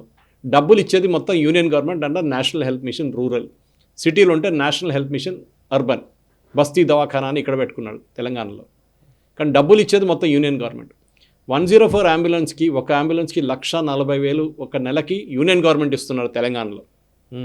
అంబులెన్స్ కొనడానికి డబ్బులు ఇస్తున్నారు, దాని తర్వాత కొన్ని మెయింటైన్ చేయడానికి అంటే డ్రైవర్ శాలరీ కానివ్వండి, దాని లోపల ఉన్న మెడికల్ ఫెసిలిటీస్, దాని లోపల ఉన్న ఇద్దరు మెడికల్ ఆఫీసర్స్ వాళ్ళు ఉంటారు కదా, చూసుకుంటారు, టెక్నీషియన్స్, నర్సులు ఉంటే నర్సులు ఉంటారు, వాళ్ళ శాలరీ మొత్తం కలిపి 1,40,000 ఒక అంబులెన్స్కి యూనియన్ గవర్నమెంట్ కడుతున్నారు. కానీ దాని మీద ఉన్న స్టిక్కర్ ఇప్పుడు దాకా మొన్న దాకా కేసీఆర్ గారి స్టిక్కర్ ఉండే దాని మీద. సో ఈ మిస్యూజ్ చేసినప్పుడు ఏమవుతుందంటే ఈ యూనియన్ గవర్నమెంట్ ఆ స్కీమ్స్ విత్డ్రా చేసేస్తారు. అది ఈవెన్ మన దగ్గర చూస్తున్నాం. మన చాలా మటుకు తెలంగాణలో ఉన్న పల్లెటూరులో ఉన్న చాలా మటుకు బస్తీ దవాఖానలు కానివ్వండి, మిగతా దవాఖానలు పేర్లు అన్నీ మార్చేశారు పల్లెల దవాఖానాన్ని. ఇక్కడున్న బీజేపీ వాళ్ళు చూడట్లేదు, ఎందుకంటే యూనియన్ గవర్నమెంట్కి వీళ్ళు ఫోటోగ్రాఫ్ సబ్మిట్ చేయాలి, ఏం పేరు పెట్టారు మీరు చూపించండి అని చెప్పేసి. అది చేయట్లేదు. సో న్యాచురల్లీ స్కీమ్ ఆపేశారు. ఇది కర్ణాటకలో జరుగుతుంది. ఇప్పుడు కొత్తగా గవర్నమెంట్ వచ్చిన తర్వాత వెస్ట్ బెంగాల్ చాలా రోజు నుంచి నడుస్తుంది. సో కలిసినప్పుడు మోదీ గారు అన్నారు, వీ హ్యావ్ నో ప్రాబ్లం, నేను కావాలంటే మా మినిస్టర్స్ని మీ పార్లమెంట్ సెషన్ కాగానే మీ మినిస్టర్స్ని పిలవండి, మీ ఆఫీషియల్స్ పంపించండి, మా ఆఫీషియల్స్ కూర్చొని మాట్లాడుకొని ఇది ప్రాబ్లం అని చెప్పేస్తారు క్లియర్గా. మీరు అసలు ప్రాబ్లం సార్ట్అవుట్ చేసేది మీకు వచ్చేస్తుంది డబ్బులని. చూడండి, మోదీ గారు నో అని చెప్పొచ్చు స్ట్రేట్ అవే. అపాయింట్మెంట్ ఇచ్చారు, అపాయింట్మెంట్ ఇచ్చి కలిసి సొల్యూషన్ ఇచ్చారు. చేయాల్సింది ఇట్లా ఏదో కొట్లాడుకునే అది ఇప్పుడు ఇక్కడున్న తెలంగాణ గవర్నమెంట్లో కూడా మనం చూస్తున్నాం. రేవంత్ రెడ్డి గారు మాట్లాడే లాంగ్వేజ్, ప్రధానమంత్రి గారు అపాయింట్మెంట్ తీసుకుంటున్నాం, కిషన్ రెడ్డితో మాట్లాడాం. దీనికన్నా ముందు ఎప్పుడైనా కేసీఆర్ అట్లా విన్నారా మీరు చేస్తున్నది? లేదు. కేసీఆర్ అయితే ఎవరిని కలవరు. ప్రధానమంత్రి ఏంటి, ఆయన ఇంటి నుంచి బయట కూడా రారు, వెళ్తే ఫామ్ హౌస్కి వెళ్తారు అంతే. ప్రధానమంత్రి హైదరాబాద్కి వస్తే కూడా కలవాడు ప్రోటోకాల్ ప్రకారం, అది కూడా చేయడు. అది డిఫరెన్స్ ఇప్పుడు. ఎందుకంటే రేవంత్ రెడ్డి కూడా తెలిసిపోయింది, ఆయనకు చాలా ప్రాక్టికల్ ఎక్స్పీరియన్స్ ఉంది దీంట్లో. ఎందుకంటే డబ్బులు ఉంటే సెంట్రల్ గవర్నమెంట్ దగ్గర ఉంటుంది, ఏదో ఒక స్కీమ్లో ఉంటుంది. మీకు కావాలని ఆ స్కీమ్ తెచ్చుకోవాలి, స్కీమ్ తెచ్చుకున్న తర్వాత దాన్ని ప్రాపర్గా ఇంప్లిమెంట్ చేయాలి. అక్కడి నుంచి ప్రధానమంత్రి ఆవాస్ యోజన అని తీసుకొచ్చి ఇక్కడ ఇందిరమ్మ ఇల్లు అంటే వాళ్ళు ఇయ్యరు. మీరు దాని పేరే పెట్టాలి. అక్కడ ప్రధానమంత్రిని పెట్టారు, మోదీ అని పెట్టలేదు కాదు. ప్రధానమంత్రి ఆవాస్ యోజన అంటే అదే ఉండాలి పేరు మార్చుకోండి. ఎందుకంటే పార్లమెంట్ పాస్ చేసిన లా అది. ఆ లా నుంచి వస్తున్న బడ్జెట్లో పాస్ చేసిన డాక్యుమెంట్ అది. మీరు బడ్జెట్లో పాస్ చేసిన అమౌంట్ పేరు మార్చలేరు, సిఏజీ ఆబ్జెక్ట్ చేస్తారు ఇమీడియట్గా. ఏ పేరు మీద ఇచ్చారో ఆ పేరు మీద మీరు ఇంప్లిమెంట్ చేయాలి. సో మీరు పల్లెల దవాఖాన పెట్టుకున్నారు, మీరు బస్తీ దవాఖానలు పెట్టుకున్నారు, అన్ని పేర్లు మార్చేశారండి. ఫోటో కూడా పెట్టలేదు, మోదీ గారి ఫోటో లేదు, కేసీఆర్ ఫోటో ఉండే అక్కడ. ఇప్పుడు కూడా అంతే ఉంది. ఇప్పుడు రేవంత్ రెడ్డి ఫోటోలు వస్తుందేమో ఇప్పుడు. ఇది problem. So Mamata Banerjee has become very practical. ఆమెకు తెలిసిపోయింది ఇట్లా కొట్లాడి బీజేపీతో ఏం ఫైదా లేదు.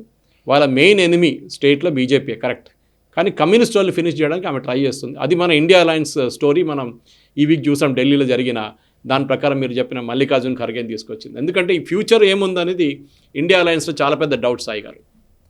ఎందుకంటే వీళ్ళు ఏం చేయబోతున్నారు, మల్లికార్జున్ ఖర్గే పేరు ఎందుకు తీసుకొచ్చారు? ఎందుకంటే మనం వెస్ట్ బెంగాల్ ఫినిష్ చేసేసాం, మనం ఇప్పుడు నేషనల్ లెవెల్కి వద్దాం. మనం మల్లికార్జున్ ఖర్గే పేరు ఎందుకు పెట్టాలంటే రాహుల్ గాంధీని తీసుకొస్తే మోదీ గారు గెలిచేస్తారు ఎట్లయినా. ఎవరు ప్రపోజ్ చేశారు? మమతా బెనర్జీ, అరవింద్ కేజ్రీవాల్. వీళ్ళిద్దరు ఆల్రెడీ చెప్పేశారు మాకు కాంగ్రెస్తో పని లేదు.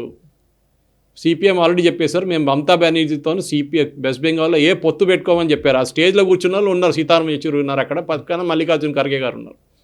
స్టేజ్ నుంచి బయటకు దిగంగానే నితీష్ కుమార్ వెళ్ళిపోయింది, Mamata Banerjee press conference address చేయలేదు, స్ట్రేట్ అవే ప్రైమ్ మినిస్టర్ ఇంటికి వెళ్ళిపోయింది. నితీష్ కుమార్ ఏమనుకోండి, నన్ను కన్వీనర్ చేస్తారు, లేకుంటే నన్ను ప్రైమ్ మినిస్టర్ క్యాండిడేట్ అని ఆయన అసలు ఆయన పట్టించుకోలేదు. అన్నిటికంటే తమాషా అది కాదు సాయి గారు, అది చాలా సోషల్ మీడియాలో తమిళనాడులో చాలా వైరల్గా నడిచింది అది. ఈ నితీష్ కుమార్ గారు మాట్లాడుతున్నారు, హిందీలో మాట్లాడారు, is not fluent in English అని హిందీలో మాట్లాడుతున్నారు. మొత్తం అందరూ ఇండియా అలయన్స్ 23-24 మంది నితీష్ కుమార్ మాట్లాడుతుంటే స్టాలిన్ ఉన్నారు పక్కనే. స్టాలిన్ మాకు అర్థం కావట్లేదు, మనోజ్ జా అని చెప్పి వాళ్ళ పార్టీ లీడర్ ఒక ఉన్నారు, ఆయన స్టార్ట్ చేయడం ట్రాన్స్లేషన్ మొదలు పెట్టాడు. ఒక 2 లైన్లు కాగానే నితీష్ కుమార్ ఆయన ఆపేసి నువ్వు కావాలంటే స్టాలిన్ చెప్పారు, నువ్వు కావాలంటే హిందీ నేర్చుకో, హిందీ రాష్ట్ర భాష, ఏ ట్రాన్స్లేషన్ ఉండదు, ఏముండదు అని చెప్పేసాడు. కథ హిందీలోనే మాట్లాడాడు, నో ట్రాన్స్లేషన్. స్టాలిన్ ఎక్కడ చూసాడు నాకు అర్థం కాదు, ఫోటో కావాలి నాకు చూడాలి ఎట్లా ఉంటుందని. హిందీ తెలియదు అని చెప్పి నడుస్తారు కదా, మొక్క మీద హిందీ స్లాప్ అంటారు చూడండి ఫేస్ లో, మొక్క మీద కొట్టినట్లు అయిపోయింది. నువ్వు వెళ్ళి హిందీ నేర్చుకో ముందు, ఇక్కడ వచ్చి రాష్ట్ర భాష అవుతుందని చెప్పి నితీష్ కుమార్ కోపంగా చెప్పాడు. నిజానికి వాళ్ళకి కావాలి, ఎందుకంటే డిఎంకే నాయకులేమో ఇక్కడ తమిళనాడులో వచ్చి బీహార్ నుంచి వచ్చేటోళ్ళు, అక్కడ నుంచి వచ్చేటోళ్ళు గోల్గప్పాలు అమ్ముకుంటారు. కరెక్ట్, ఇలాంటి వ్యాఖ్యలు చేశారు కదా, సమోసాలు తిని బతుకుతారు, ఏదో చిన్న చిన్న ఉద్యోగాలు చేస్తారు, మనమేమో చదువుకునే సైన్స్ టెక్నాలజీలో ఉంటామన్నట్టుగా తమిళనాడులో మాట్లాడారు కదా. సో మరి అదే ఈ ఇండియా అలయన్స్ సాయి గారు 250 సీట్లోనే Congress to BJP direct fight ఉంది. 250 సీట్లు అంతే, కరెక్టే. కాంగ్రెస్ లాస్ట్ టైం గెలిచిన 55 సీట్లు 19 సీట్లు కేరళ నుంచి గెలిచారు. అవును, 20లో 19 గెలిచారు. ఇప్పుడు దాకా రికార్డ్ అది ఎప్పుడు జరగలేదు. నెక్స్ట్ వాళ్ళ హైయెస్ట్ ఉన్నది తమిళనాడు, దాని తర్వాత కర్ణాటక నుంచి కొన్ని సీట్లు. మిగతా స్టేట్లో వాళ్ళకి ఎక్కువ సీట్లు రాలేదు. వాళ్ళు 1-1 ఫైట్ చేయాలంటే ఈ 250 సీట్లు వాళ్ళకి 5% వాళ్ళకి ఓట్లు వచ్చినాయి లాస్ట్. ఓకే, మీరు చెప్పండి, ఈ అలయన్స్ రాజస్థాన్లో మమతా బెనర్జీకి ఒక సీట్ ఇస్తారా? ఇవ్వరు, ఎందుకంటే ఆమె ఏ వాల్యూ తీసుకొస్తుంది, ఏదో తీసుకోరాదు. సమాజ్వాదీ పార్టీ కర్ణాటకలో సీట్ ఇస్తారా? ఇవ్వలేరు. అక్కడ direct fight BJP JDS and versus BJP అక్కడ కాంగ్రెస్తో. ఇట్లాంటి ఆల్రెడీ అలయన్స్ ఎక్కడ ఉంది? మహారాష్ట్రలో ఉంది ఆల్రెడీ అలయన్స్. అక్కడ మీరు ఇంకా కొత్త అలయన్స్ తీసుకురాలేరు, ఆల్రెడీ ఇండియా అలయన్స్ ఉన్నారు అక్కడ. మిగతా ఏ స్టేట్లో? వెస్ట్ బెంగాల్లో ఇప్పుడు సీతారాం యెచూరి అయితే నో చెప్పేసిండు. ఇప్పుడు ఎక్కడ చెప్పండి, ఏ స్టేట్లో మీరు అలయన్స్ పెట్టుకుంటారు? నితీష్ కుమార్ అయితే ఇప్పుడు ఒక్క మీద కొట్టినట్లు మాట్లాడుతున్నారు, అక్కడ కూడా పోయింది. సమాజ్వాదీ పార్టీ ఏమన్నారు, సరే నువ్వు నన్ను మధ్యప్రదేశ్లో చేసావు కదా, నేను చూసుకుంటా అని చెప్పి పక్కన కూర్చున్నాడు అఖిలేష్ యాదవ్. వీళ్ళేమంటున్నారు, మేము మాయావతితో టైప్ పెట్టుకున్నా అంటారు. లాస్ట్ టైం మాయావతి ఎస్పీ కలిసి ఉత్తరప్రదేశ్లో పోటీ చేశారు, అప్పుడు కూడా వాళ్ళకి 10 సీట్లు వచ్చినాయి. ఇప్పుడు అందరు సపరేట్గా పోటీ చేస్తే పోతుంది మొత్తం. ఈ 250 సీట్లో కాంగ్రెస్ వాళ్ళ ఓట్ శాతం 5 నుంచి అట్లీస్ట్ 30 దాకా తీసుకురాకపోతే వాళ్ళకి సీట్లు రావు. లాస్ట్ టైం వచ్చిన అదే సీట్లు వస్తుంది. ఏ అలయన్స్ మాట్లాడినా కానీ అలయన్స్ ఆ పార్టీ ఆ సీట్లో ఉంటుంది. అక్కడ ఆల్రెడీ అలయన్స్ మహారాష్ట్రలో ఉంది, జార్ఖండ్లో ఉంది, మిగతా స్టేట్లో ఎక్కడ అలయన్స్ లేదు వాళ్ళకి. అట్లాంటి పరిస్థితుల్లో ఆఫ్కోర్స్ తమిళనాడులో ఉందని చెప్పొచ్చు, మిగతా స్టేట్లో ఎక్కడ అలయన్స్ లేదు. Direct fight between BJP and Congress. 250 సీట్లు అంటే ఉన్న 542 సీట్లు 250 అంటే ఆల్మోస్ట్ హాఫ్ సీట్లు డైరెక్ట్ ఫైట్. అది కాంగ్రెస్ గెలవకపోతే మళ్ళీ అలయన్స్తో ఏం పని వాళ్ళకి? మమతా బెనర్జీ వాళ్ళ సీట్లు వాళ్ళు గెలుచుకుంటుంది, ఆమె 20 ఆమె గెలుచుకుంటుంది. స్టాలిన్ కూడా అదే చేస్తారు. మిగతా స్టేట్లో ఏం చేయబోతున్నారు మీరు? ఒడిశాలో Naveen Patnaik half, BJP half తీసుకెళ్ళిపోతుంది, వీళ్ళు మిగలదు. గుజరాత్లో ఉన్న ఎమ్మెల్యే మనం రిజైన్ చేసేసాడు అప్పుడు, కాంగ్రెస్ నుంచి బీజేపీలు చేరాడు. ఇట్లా ఏం జరగబోతుంది? ఎందుకంటే అలయన్స్ చూడడానికి బాగా మంచిగా పెట్టుకున్నారు, కానీ రాహుల్ గాంధీ ముఖం చూడాలండి నిన్న మొన్న మీటింగ్ జరిగినప్పుడు. ఇంకోవైపు మల్లికార్జున్ ఖర్గే నీ ప్రైమ్ మినిస్టర్ క్యాండిడేట్ అనగానే నితీష్ కుమార్ అండ్ లాలూ ప్రసాద్ యాదవ్ సభ నుంచి వెళ్ళిపోయారు. కోపంగా ప్రెస్ కాన్ఫరెన్స్ ఉండేది, దాని తర్వాత వీరెవరు అటెండ్ చేయలేదు. మమతా బెనర్జీ అటెండ్ చేయలేదు, అరవింద్ కేజ్రీవాల్ అటెండ్ చేయలేదు, వీళ్ళిద్దరు వెళ్ళిపోయారు. వీళ్ళది ఇంతే ఉంది సాయి గారు, మనం ఎప్పటి నుంచో అంటున్నాం కూడా అదే. అరవింద్ కేజ్రీవాల్ ఢిల్లీలో సీట్ ఇస్తాడా? కాంగ్రెస్కి ఇవ్వడు. పంజాబ్లో ఇస్తాడా? ఇవ్వడు. మళ్ళీ అలయన్స్తో ఏం పని అండి అక్కడ? ఎవరి కొట్లాట వాళ్ళదే, పేరు మాత్రం అంతే. డైరెక్ట్ ఫైట్ రాజస్థాన్, మధ్యప్రదేశ్, ఛత్తీస్గఢ్, కర్ణాటక ఇట్లాంటి స్టేట్స్లో డైరెక్ట్ ఫైట్ ఉంది బీజేపీతో. కరెక్ట్. అక్కడ కాంగ్రెస్, ఉత్తరప్రదేశ్ అన్నిటికంటే పెద్దది ఉత్తరప్రదేశ్, అక్కడ నీకు గెలవకపోతే కాంగ్రెస్కి ఏమొస్తుంది? ఈ 5% 6% అన్న ఓట్ షేర్ తీసుకొచ్చి మీరు ఎవరు తీసుకుంటారు? మిమ్మల్ని మీరు ఒక 20% ఓట్ మీ దగ్గర ఉంటే ఎవరైనా మీకు సీరియస్గా తీసుకుంటారు. అంత ఓట్లు లేవు కాంగ్రెస్ దగ్గర. ఇప్పుడు చూస్తున్నాం కర్ణాటకలో వీళ్ళు ఆల్రెడీ ఫైనలైజ్ చేసుకుంటున్నారు, మహారాష్ట్రలో ఫైనలైజ్ చేసుకుంటున్నారు.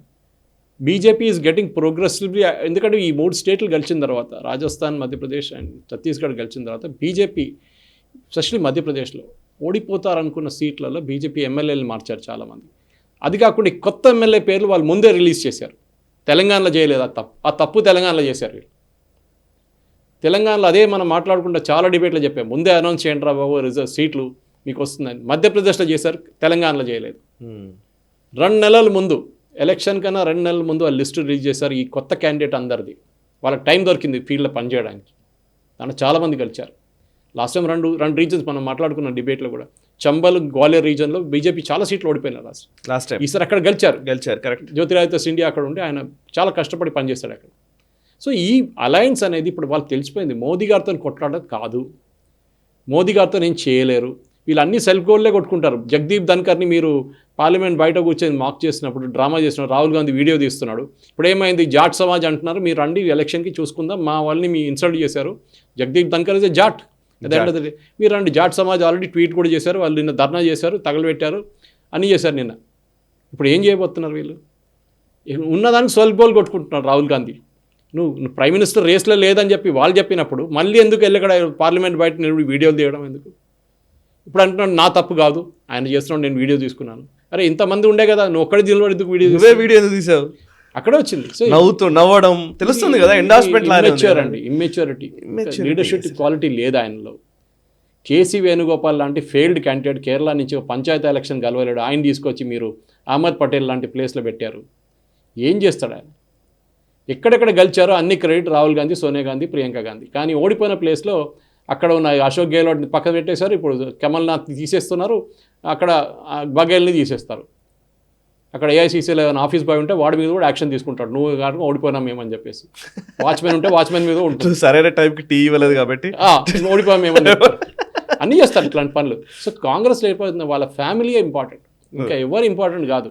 ఖర్గే గారికి ఒక బీఫామ్ కూడా వెళ్ళాడు ఆయన పాపం. ఆయన ఏజ్ కూడా చూడండి, కావాలని చెప్పి మమతా బెనర్జీ, అరవింద్ కేజ్రీవాల్ కలిసి ఆడిన ఆట ఇది. ఈ ఆటతోని కాంగ్రెస్ పడ్డది, కిందనే మాగబడ్డది. కానీ ఇక్కడి నుంచి ముందుకు వాళ్ళకి ఎక్కడ వెళ్ళలేరు, ఎందుకంటే ఎవరు వాళ్ళని సీరియస్గా తీసుకుంటలేరు. వాళ్ళకి తెలుసు ఈ 55 సీట్లు లాస్ట్ టైం కలిసి కూడా వాళ్ళకి రాదు. ఈసారి పడి కిందకే వెళ్ళిపోతుంది, 50కి వెళ్తుంది, కానీ పైకి రాదు ఎక్కువ. అది చాలా క్లియర్గా తెలిసిపోయింది. ఎందుకంటే ఈ మహారాష్ట్ర, రాజస్థాన్ గెలిచారనుకోండి పెద్ద హంగామా ఉంటుండే, కానీ ఇప్పుడు అది కూడా లేదు. ఇప్పుడు ఉన్న సీట్లు ఎట్లా బచాయించుకుంటామని చూస్తున్నారు అంతే వాళ్ళు. దాని మీద ఉండిపోయింది కథ అంతా. నిజమే సార్. అంటే రాబోయే రోజుల్లో అంటే వాళ్ళ ఎక్స్పెక్టేషన్ కూడా ఏంటో నాకు అర్థం కావట్లేదు. డిసెంబర్ ఎండింగ్కి వచ్చేసాం మనము, జనవరి, ఫిబ్రవరి, మార్చ్ 3 నెలలే ఉంది, ఎలక్షన్ ఏప్రిల్లో ఎలక్షన్సే. సో 3 మంత్సే ఉంది. ఈ 3 మంత్స్ లోపల అసలు ఎక్కడున్నారు మీరు? ఏంటి ఈ పార్టీకి అసలు క్యాండిడేట్లు ఏంటి? ఇండియా అలయన్స్ అన్నారు, అసలు కాంగ్రెస్ పార్టీ ఏమో 3 రాష్ట్రాలు కోల్పోయింది, అసలు దాని గురించి అసలు ఎవరు మాట్లాడట్లేదు. సో మేము ప్రధాన ప్రతిపక్షం, అక్కడ ఏమో మోదీ అనే ఒక అసలు కింద అట్టడుగు వర్గాల ప్రజలకు కూడా రీచ్ అయ్యే వ్యక్తి. ఆయన మాట్లాడితే డైరెక్ట్గా కింద దాకా వెళుతోంది, మధ్యలో ఎవరు అసలు అక్కర్లేదు, ఇంకొక మనిషి ఎక్స్ప్లెయిన్ చేస్తే కానీ పోదనే భావన లేదు. గతంలో ఉండేది ఇట్లా, ఢిల్లీ బేస్డ్ ఎవరైనా మాట్లాడారంటే దానికి ఒక ట్రాన్స్లేషన్ కింద దాకా ఇవన్నీ లెక్కలు ఉండేది. ఇప్పుడు ఆయన మాట్లాడింది డైరెక్ట్గా రీచ్ అయిపోతుంది. ఫస్ట్ అన్నిటికంటే పెద్ద ఒకటి పడుతుంది, రామ్ జన్మభూమి రాబోతోంది. ఆల్రెడీ వికసిత్ భారత్ తోటి వాళ్ళ క్యాంపెయిన్ మొదలైపోయింది. చూడండి బిల్డప్ ఎట్లా ఉంటుంది చూడండి, అసలు ఎక్కడ పోయిందని తెలియదు. నార్త్ ఇండియా మొత్తం కొట్టుకుపోతారు. అండ్ ఇంకొక వైపు సార్, ఇప్పుడు అలయన్స్ ని ఒక తాటిపైకి తీసుకురావడం అనేది ఎంత కీలకమో, అలయన్స్ ని తుంచేయడం కూడా అంతే కీలకం.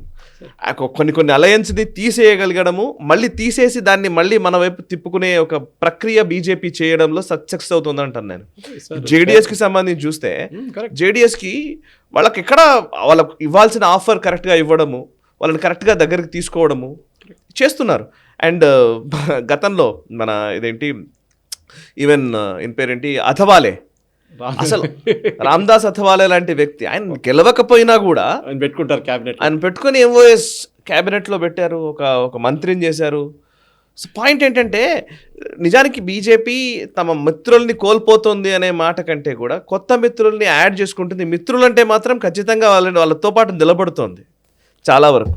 Republican Party of India, Athawale group, చాలా గ్రూపులు ఉన్నాయి అక్కడ. అవును, చాలా గ్రూపులు ఉన్నాయి. ఎందుకంటే మీరు ఆలోచించండి, కేరళలో కుక్కల్లా కొట్టుకుంటున్నారు. నిన్న కూడా లాఠీ చార్జ్, వాళ్ళు కాంగ్రెస్ వాళ్ళు కొట్టారు, వాళ్ళని కొట్టారు. మీరు అక్కడ కొట్టుకుంటున్నప్పుడు సీతారాం యెచూరి, రాహుల్ గాంధీ కలిసి చాయ్ తాగుతున్నారు ఢిల్లీలో. అప్పుడు what message are sending to your cadres, what message are sending to your leaders? అంటే కావాలని చేస్తున్నాడు. నాకు డౌట్ వస్తుంది పినరాయి విజయన్ ఇదంతా కొడుతూనే కావాలని చేస్తున్నాడేమో అని. ఎందుకంటే today the most powerful leader, నేను చెప్పలేదు, నిన్న రాత్రి కూడా 3 డిబేట్లు ఇదే వచ్చింది. The most powerful leader in CPM today, అన్నిటికన్నా పవర్ఫుల్ లీడర్ పినరాయి విజయన్. ఢిల్లీలో సీతారాం యెచూరికి సిగరెట్ తాగడానికి, చాయ్ తాగడానికి, అక్కడ స్నాక్స్ తినడానికి డబ్బులు పంపిస్తున్నాడు, కేరళ నుంచి వస్తుంది. అవునా? వీళ్ళకి ఏం లేదు, అంతే, వాళ్ళకి ఏం లేదు. ఫండింగ్ మొత్తం కేరళనే కదా. వైపౌట్ అయిపోయింది.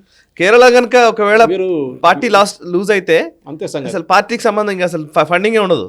ఇప్పుడు ఏం చేశారంటే, స్టాలిన్ 10 కోట్లు ఇచ్చాడు, 15 కోట్లు ఇచ్చాడు సిపిఎంకి. ఇది లాస్ట్ ఎలక్షన్లో. అది కాకుండా సిపిఐకి 10 కోట్లు ఇచ్చాడు. ఇప్పుడు మీరు చెప్పొచ్చు ఇదంతా వింటున్న వాళ్ళు చెప్తాయి, సురేష్ కథ చెప్తున్నాడు. కాదు, స్టాలిన్ తప్పేం చేశారంటే, డిఎంకే వాళ్ళు ఎలక్షన్ కమిషన్ ఇది ఫైల్ చేశారు. మేము 15 కోట్లు డొనేషన్ ఇచ్చాం సిపిఎంకి, చెక్తో ఇచ్చామని చెప్పేసి 10 కోట్లు సిపిఐకి ఇచ్చామని చెప్పేసి ఇచ్చేశారు. అది వీళ్ళ మీద వచ్చి పడ్డది బాంబు. కేరళలో సిపిఐ వాళ్ళ దగ్గర అందరూ వెళ్ళి అడిగారు, మీరెందుకు స్టాలిన్ దగ్గర డబ్బులు తీసుకున్నారు, స్టాలిన్ మీతో ఏం సంబంధం అంటే, మా దగ్గర డబ్బులు లేదు కదా, డాక్టర్ ఎవరి దగ్గర అడిగాం, వాళ్ళు ఇచ్చారు మాకు, మేము పెట్టుకున్నాం. వాళ్ళు ఆలోచించలేదు ఎప్పుడు వీళ్ళ ఎలక్షన్ కమిషన్ దగ్గర, ఎందుకంటే వాళ్ళు కూడా ఇప్పుడు చూపించాలి, ఇంకా అది వచ్చిన రెవెన్యూ కూడా చూపించాలి ఎట్లా ఖర్చు చేశారని చెప్పేసి. బ్లాక్ మనీ కాదు కదా, బై చెక్ ఇచ్చాడు, అది ప్రాబ్లం అయిపోయింది వాళ్ళకి. సో ఈ రిలేషన్షిప్ వీళ్ళ స్టేట్స్లో కొట్టుకుంటున్నారు, సెంట్రల్ లెవెల్లో వచ్చి ఒకటే దాని మీద నిలబడతారు. మమతా బెనర్జీ సిపిఎం అసలు పడదు వాళ్ళకి వెస్ట్ బెంగాల్లో, కానీ ఒకటే టేబుల్ మీద వచ్చి కూర్చొని మాట్లాడుతున్నారు. ప్రెస్ కాన్ఫరెన్స్ అడ్రస్ చేయకుండా ఆమె వెళ్ళిపోతుంది, ఈయనేమో నితీష్ కుమార్ ఆమె ఇటువైపు వెళ్ళిపోతున్నాడు. రాహుల్ గాంధీ నన్ను ఎవరు చూసుకుంటలేడు, చూడు మల్లికార్జున్ ఖర్గే అని పిఎం క్యాండిడేట్ అంట, నన్ను ఎవరు అనట్లేదు. వీళ్ళకంతా ఒక మ్యాసివ్ గందరగోళం సాయి గారు ఇదంతా. ఇంకా ఎక్కడ పోతుంది ఈ అలయన్స్ ఉండదు. నేను రాసిస్తాను మీకు, ఈ సీట్ ఫైనలైజేషన్ చేయమంటున్నారు, ఏం కాదు. నేను చెప్పినట్టు 250 సీట్ల నుంచి కాంగ్రెస్ ఎన్ని సీట్లు ఇస్తారు, వాళ్ళు డైరెక్ట్ ఫైట్ చేస్తే 250 సీట్లు. అక్కడ ఎవరు ఫైట్ చేయలేరు ఇంకా క్యాండిడేట్స్, ఇంకే పార్టీ అక్కడ నుంచి ఫైట్ చేయలేరు. BJP Congress direct 150 seats 250 seats fight. UP, Bihar, Rajasthan, Madhya Pradesh, Chhattisgarh అక్కడ ముందు ఫైట్. గుజరాత్ మర్చిపోయాం మనం. నాకు జర్నలిస్ట్ మిత్రుడు నాతో మాట్లాడుతూ అంటున్నాడు, యాక్చువల్లీ ఎంత లేపాలని ట్రై చేసినా అని అసలు కాంగ్రెస్ కూటమి ఏం లేవట్లేదబ్బా అని. యాక్చువల్లీ వాళ్ళు బేసికలీ మీకు తెలుసు కదా, జనరల్ ప్రెస్ క్లబ్లలో కానీ ఇక్కడ కానీ మన దగ్గర అంతా కూడా లెఫ్ట్ లీనింగ్ జర్నలిస్ట్లే ఎక్కువ కదా. సో లెఫ్ట్ అంటే కమ్యూనిస్ట్ అనే కాదు, కాంగ్రెస్ కానీ కమ్యూనిస్ట్ కానీ వీళ్ళకు యాంటీ బీజేపీ భావజాలం ఎక్కువగా జర్నలిస్ట్లో ఉంటుంది కదా. వాళ్ళు ఏంటంటే ఎంత లేపాలని ట్రై చేసినా కూడా పాపం రాహుల్ గాంధీ తీసుకోలేకపోతున్నాడు అనేది ఒక నిర్వేదనలో ఉన్నారు చాలా మంది. అది ఏంటి రీలాంచ్ చేసిన ప్రోడక్ట్, ఐ థింక్ సబ్బు కన్నా ఎక్కువ రీలాంచ్ చేసిన ప్రోడక్ట్ రాహుల్ గాంధీనే. ఎవ్రీ టైమ్ సబ్బు మనం చూస్తాం, టూత్ పేస్ట్ కూడా న్యూ అని పెట్టి కార్లలో కూడా ఉంటుంది ఏదో. ఇది రాహుల్ గాంధీ ఎన్నిసార్లు న్యూ అని లాంచ్ చేస్తుంది, కానీ ఆయన ఎక్కడ ఉండిపోయింది. ఇప్పుడు కొత్త భారత్ జోడో యాత్ర తీస్తారంట, ఈసారి వెస్ట్ నుంచి ఈస్ట్కి. దాంతో ఏం పడిపో, ఆ వెస్ట్ స్టార్ట్ చేసేది మీరు గుజరాత్, అక్కడ ఒక సీటు కలవలేరు మీరు. నెక్స్ట్ మధ్యప్రదేశ్కి వస్తారు, అక్కడేం చేయలేరు. ఛత్తీస్గఢ్ వెళ్తారు, అక్కడి నుంచి మీరు అస్సాంకి వెళ్తారు, ఎక్కడ గెలుస్తారు మీ సీట్లు? మీకు లేదు అసలు, మిమ్మల్ని ఎవరు పట్టించుకోవట్లేదు. మీ vote bank, Muslim vote bank Owaisi తీసుకెళ్ళిపోతున్నారు, మిగతా వాళ్ళు తీసుకెళ్ళిపోతున్నారు. మీకు ఉండేది అన్నిటికన్నా పెద్ద ఓట్ బ్యాంక్. క్యాస్ట్ సర్వే అని చెప్పారు, ఎంత పెద్ద గొడవ చేశారు. కర్ణాటకలో రిలీజ్ చేయబోతున్నాను సిద్ధరామయ్య అన్నాడు, ఇప్పుడు రిలీజ్ చేయట్లేదు, 6 నెలల కన్నా ఎక్కువైంది. మొన్న కూడా అడిగారు ప్రెస్ వాళ్ళు, అడిగితే చేస్తాంలే ఇప్పుడు మేము కొంచెం చిన్న ఇష్యూస్ ఉన్నాయి దాంతో. ఎందుకంటే లింగాయట్ ఒక్కరిగా చెప్పారు, రిపోర్ట్ రిలీజ్ చేసావో నీకు ఉన్న క్యాండిడేట్ డిపాజిట్ కూడా రాదని చెప్పారు కర్ణాటకలో. కథ పక్కన పెట్టేది. ఇప్పుడు క్యాస్ట్ సర్వే అసలు ఎవడు మాట్లాడలేదు కాంగ్రెస్ వైపు నుంచి. రాహుల్ గాంధీ కూడా బంద్ చేసేసాడు. ఇది ప్రాబ్లం వీళ్ళది. ఏంటంటే పార్లమెంట్లో గొడవ చేసిన ఆ రోజు జరిగిన, మీరు వినుంటారు సాయి గారు, వీళ్ళు రేస్ చేసిన స్లోగన్ తానాషాహీ నెహీ చలేగి, ఇది ఆ అమ్మాయి చెప్పిన అదే స్లోగన్. సేమ్ స్లోగన్స్ రిపీట్ చేస్తున్నారు పార్లమెంట్లో. అదే స్లోగన్ ఆ అమ్మాయి రోడ్డు మీద వచ్చి చెప్పింది ఆ రోజు. So we can establish a connect the dots అంటారు ఇంగ్లీష్. కరెక్ట్. నెక్స్ట్ ఇంకోవైపు తమిళనాడు ముఖ్యమంత్రి ఏమో ఇండియా అలయన్స్ పేరిట ఇక్కడికి వచ్చి ఉంటున్నాడు. అక్కడేమో పాపం సైన్యము సహాయక చర్యలు చేపడుతోంది. అన్నామలై విపరీతంగా తిరుగుతున్నారు అక్కడ. మనం చూస్తుంటే విజువల్స్ చూస్తున్నాం మనం, అక్కడ అయితే చాలా దారుణమైన పరిస్థితి ఉంది తమిళనాడులో. వరదలతోటి చాలా బిక్కుమంటూ గడుపుతున్నటువంటి జనాలు చాలా మంది ఉన్నారు. ఒకసారి దాని గురించి చెప్తారా? Thoothukudi is the worst affected. Tuticorin అంటే ఇప్పుడు తూతుకోడి దాని యాక్చువల్ ఒరిజినల్ పేరు. అవును. ఈ స్టాలిన్ గారికి ఆ మీటింగ్కి వెళ్ళకపోతే ఏమైనా ప్రాబ్లం ఉంటుండేనా? ఇంకెవరైనా పంపించచ్చు కదా, కొడుకుని పంపించచ్చు కదా, ఎందుకు ఆయన వెళ్ళాలని ఏముంది ఢిల్లీకి? ఇంత వరదలు ఉన్నప్పుడు, ఇంత భారీ వర్షం పడినప్పుడు కొడుకు వెళ్తే హిందీ తెలియడు పోవడానికి, ఆయనకే హిందీ తెలుసు అంటే టీ-షర్ట్ వేసుకుని పోతాడు. సీరియస్ ఆలోచించి గవర్నర్ గారు పిలవాల్సి వచ్చింది మీటింగ్ ఎన్డీఆర్ఎఫ్ది. అన్నామలై తిరిగారు, కానీ అన్నామలై దగ్గర పొలిటికల్ పవర్ లేదు కదా. అవును, గవర్నర్ పిలవాల్సి వచ్చింది. అక్కడ కష్టపడుతున్నారు, చనిపోతున్నారు. మనం చూసాం, వీడియో కూడా చూసాం, చనిపోయిన మనిషిని నీళ్ళని గుంజుకొని తీసుకెళ్తున్నారు. వీడియో ఒకటి, బోటు కూడా లేదు తీసుకెళ్ళడానికి. అంత దారుణ పరిస్థితి ఉన్నప్పుడు మీరు పక్కన పెట్టేసి మీరు ఢిల్లీలో వెళ్ళి కూర్చోవడం ఏంటి? ఇంగ్లీష్లో అంటారు నీరో ఫిటిల్ వెన్ రోమ్ బర్న్డ్ అని. ఇది అదే కేసు. ఇది మీరు అక్కడ కూర్చొని అక్కడ పాలిటిక్స్ మాట్లాడుతున్నారు. మీ స్టేట్లో ఏం జరుగుతుంది? ఏ సెన్సిబుల్ ముఖ్యమంత్రి ఉంటే నేను పోకున్నా కానీ నా అసిస్టెంట్ ఎవరైనా పంపిస్తారు, నా పార్టీ సీనియర్ లీడర్ ప్రెసిడెంటో ఎవరైనా పంపిస్తాను. అది కాకుండా మీరు పోవాలని ఏముండే అక్కడ? మీరు అల్లి ఏం చేశారు అక్కడ వెళ్ళి? What value did you add to the discussion they? Nothing. Nitish Kumar దగ్గర తిట్లు తిన్నారు అంతే, ఇంకేం లేదు. అది కాకుండా ఆయన చూస్తున్నాం కదా, రెండో మంత్రి కూడా జైలు నుంచి ఇప్పుడు ఆయనకు సస్పెండెడ్ సెంటెన్స్ ఇచ్చారు, కానీ 3 years కన్విక్షన్ అయింది ఇవాళ. ఏంటి ఇది అసలు? అక్కడ ఉన్న మంత్రులు అందరు డబ్బులు సంపాదించుకోవాలి. చాలామంది జయలలిత పార్టీ నుంచి వచ్చిన వాళ్ళే. వీళ్ళందరూ చేసిన కరప్షన్కి ఇప్పుడు దెబ్బ పడుతుంది వాళ్ళకి. రైట్ సార్, మొత్తానికి సరే ఇవాళంతా కూడా పాలిటిక్స్ గురించే మాట్లాడాము. ఇప్పుడంతా ఇదంతా రాబోయే politics రోజులంతా ఉంటుంది. politics ఏ ఉంటుంది. 3 ఇంకా నెలలు 5-6 politics ఏ నెలలు ఉంటుంది. కరెక్టే, 4 నెలల వరకు పాలిటిక్సే ఉంటుంది. సో యాజ్ ఆఫ్ నౌ ఈ రోజున్న లెక్క ప్రకారము ఒక తెలంగాణలో ఎలక్షన్స్ కూడా స్టార్ట్ అవుతున్నాయి కాబట్టి ఇంకా Telangana I think Congress did a very good move. BJP వాళ్ళకి అప్పుడు కూడా చెప్తూనే ఉన్నాను నేను. వాళ్ళు ఇన్ఛార్జెస్ ఇచ్చేశారు ఇమీడియట్గా మంత్రి, ముఖ్యమంత్రి నుంచి రేవంత్ రెడ్డికి ఏమో షెవెల్లా అండ్ మహబూబ్ నగర్ ఇచ్చారు. అవును, నేను ఎప్పటి నుంచో చెప్తున్నాను, కొండా విశ్వేశ్వరరెడ్డి ఆయనకు ఆ మొత్తం ఏరియా ఆయనకు తెలుసు. రంగారెడ్డి నుంచి అంటే షెవెల్లా నుంచి శేర్లింగంపల్లి అక్కడ మొత్తం ఆ ఏరియా అంతా తాండూరు దాకా, వికారాబాద్, తాండూరు, పరిగి దాకా ఆయనకి ఇన్ఛార్జ్ పెట్టండి. చేయట్లేదు. ఇక్కడే మహబూబ్ నగర్ మీకు డీకే అరుణ ఉన్నారు, వీళ్ళు ఉన్నారు, మిగతా వాళ్ళు ఉన్నారు, అక్కడ వాళ్ళని పెట్టచ్చు కదా. అది చేయకుండా మీరు అదేంటనే నార్త్లో నిజామాబాద్ ఏరియా ఆ వైపు అంతా వీళ్ళు ఎమ్మెల్యేలు ఉన్నారు 8 మంది, వాళ్ళే అంటున్నారు సార్ మేము గెలిపిస్తా అంటున్నారు. అట్లా పరిస్థితులు మీరు ముందుకు చేయట్లేదు. ఇప్పుడు ఇమ్మీడియట్గా BJP should announce constituency in-charges. Congress చూడండి అందరినీ అలాట్ చేశారు. కోమటిరెడ్డి బ్రదర్స్ సూర్యాపేట, నల్గొండ ఇచ్చేశారు అటువైపు. అది చేయాల్సింది. కానీ అన్నిటికంటే సర్ప్రైజింగ్ నాకేమైతే దామోదర్ పాప ఆయనకి దామోదర్ గారు బట్టి విక్రమార్క అనుకుంటా, ఆయనకి మల్కాజిగిరి ఏమొచ్చారు. ఆయన మల్కాజిలో ఏం చేస్తారు ఆయన? ఎందుకంటే ఎనీవే బట్ అనౌన్స్ చేసింది చాలా మంచిది. కానీ బీజేపీలో కొన్ని రూమర్స్ నడుస్తుంది, ఈ కొంతమంది క్యాండిడేట్స్కి ఆల్రెడీ ఇన్ఫార్మల్లీ చెప్పేశారు అని. కానీ క్యాంపెయిన్ నడవాలి కదా గ్రౌండ్లో. మల్కాజిగిరి తీసుకోండి, మనం ఎన్నోసార్లు మాట్లాడాము ఈ కాన్స్టిట్యున్సీ గురించి. ఉప్పల్ నుంచి మీకు కుక్కట్పల్లి దాకా తిరగాల్సి వస్తుంది. కరెక్ట్. అంత పెద్ద constituency, one of the biggest in the country. ఇప్పుడు చిన్న చేశారు మెడ్చల్ వచ్చిన తర్వాత, కానీ అప్పుడు కూడా still it's one of the biggest constituency. Congress వాళ్ళు ఆల్రెడీ స్టార్ట్ చేసేసారు. బీఆర్ఎస్ వాళ్ళు కోమాలో ఉన్నారు. వాళ్ళకి ఎప్పుడు దాకా ఏం వచ్చి కొట్టిందని వాళ్ళకి అర్థం కావట్లేదు. ట్రైన్ వచ్చి కొట్టినట్టుంది వాళ్ళకి. కానీ బీజేపీ వాళ్ళు కొంచెం లేసి మేము ఇప్పుడు కొట్లాడతాం, మేము చేస్తామని చెప్తే I think it will big positive. And definitely మళ్ళీ ఎలక్షన్కి వచ్చే 24 గంటల ముందు బీఫామ్ ఇస్తే కాదు ఇది. ఇప్పుడు చేయాల్సింది నెక్స్ట్ 15 days కాంగ్రెస్ వాళ్ళు చేసినట్లనే ప్రొయాక్టివ్గా మీరు కూడా మీ స్ట్రాంగ్ లీడర్స్ని మీరు కాన్స్టిట్యున్సీ వైస్ ఇన్ఛార్జ్ ఇచ్చేసేయండి. వాళ్ళు డెఫినెట్గా కష్టపడి పనిచేస్తారు. ఎందుకంటే ఇప్పుడు చూడండి నెక్స్ట్ ఒక 15 రోజుల్లో సిటీలో ఉన్న ఎమ్మెల్యేస్, బీఆర్ఎస్ ఎమ్మెల్యేస్ని ఒక 10 మందినైనా కాంగ్రెస్ వాళ్ళు కొనుక్కుంటారు. అది జరగబోతుంది. సాయిగా రాసి తీసుకోండి నా స్టాంప్ పేపర్ మీద. ఓకే, దాని తర్వాత అక్కడ గేమ్ మొదలవుతుంది. Right sir, thank you very much Suresh Kochatla గారు. చాలా అంశాలు మనం మాట్లాడాము. పొలిటికల్ డెవలప్మెంట్స్ ఇంకా రాబోయే రోజుల్లో ఇంకా సీరియస్ కాబోతున్నాయి. సో వాటి మీద స్పెషల్గా ఇంకా ఏమైనా మనము స్టేట్ వైజ్ ఒక అనాలిసిస్ కూడా చేస్తే మొత్తం డేటా నా దగ్గర ఉంది. ఎందుకంటే 2023 ఎలక్షన్ డేటా కూడా నా దగ్గర ఉంది. Very nice. మధ్యప్రదేశ్ ప్రతి రాష్ట్రానికి సంబంధించి మనం చేద్దాం సార్ కంటిన్యూస్. ఇంట్రెస్టింగ్. జనవరి 2024 స్టార్ట్ అయిన తర్వాత నుంచి మొదలు పెడదాం. Right sir, thank you very much. Thanks a lot sir. Thank you. So చూసారు కదా, ఇది నేషనల్ రౌండప్. ఈ వారం నేషనల్ రౌండప్ మీకు నచ్చినట్లయితే వెంటనే లైక్ చేయండి, 10 మందికి షేర్ చేయండి, కమెంట్స్ ద్వారా మీ అభిప్రాయాలు మాతో పంచుకోండి. అండ్ నేషనలిస్ట్ హబ్ మనసా వాచా కర్మణ దేశహితం కోసం పనిచేస్తుంది, మీ అందరికీ తెలుసు. నేషనలిస్ట్ హబ్ని ఎవరైనా సబ్స్క్రైబ్ చేసుకోనట్లయితే కనుక వెంటనే సబ్స్క్రైబ్ చేసుకోండి. నేషనలిస్ట్ హబ్ని సబ్స్క్రైబ్ చేసుకున్న వాళ్ళు NHTV యూట్యూబ్ ఛానల్ని కూడా సబ్స్క్రైబ్ చేసుకోండి. NHTVలో 24 hours న్యూస్ ఫార్మాట్లో మేము అనేక రకాల వార్తా అంశాలని మీ ముందు ఉంచే ప్రయత్నం చేస్తున్నాము. న్యూస్ బులెటిన్స్ ఉంటాయి అండ్ డిస్కషన్స్ ఉంటాయి. రకరకాల అంశాల పట్ల యాక్యురసీతో కూడినటువంటి సమాచారం ఫాస్ట్గా మీకు అందించే ఒక ప్రయత్నం చేస్తున్నాము. Please subscribe to NHTV also. చూస్తూనే ఉండండి నేషనలిస్ట్ హబ్ మనసా వాచా కర్మణ దేశహితం కోసం.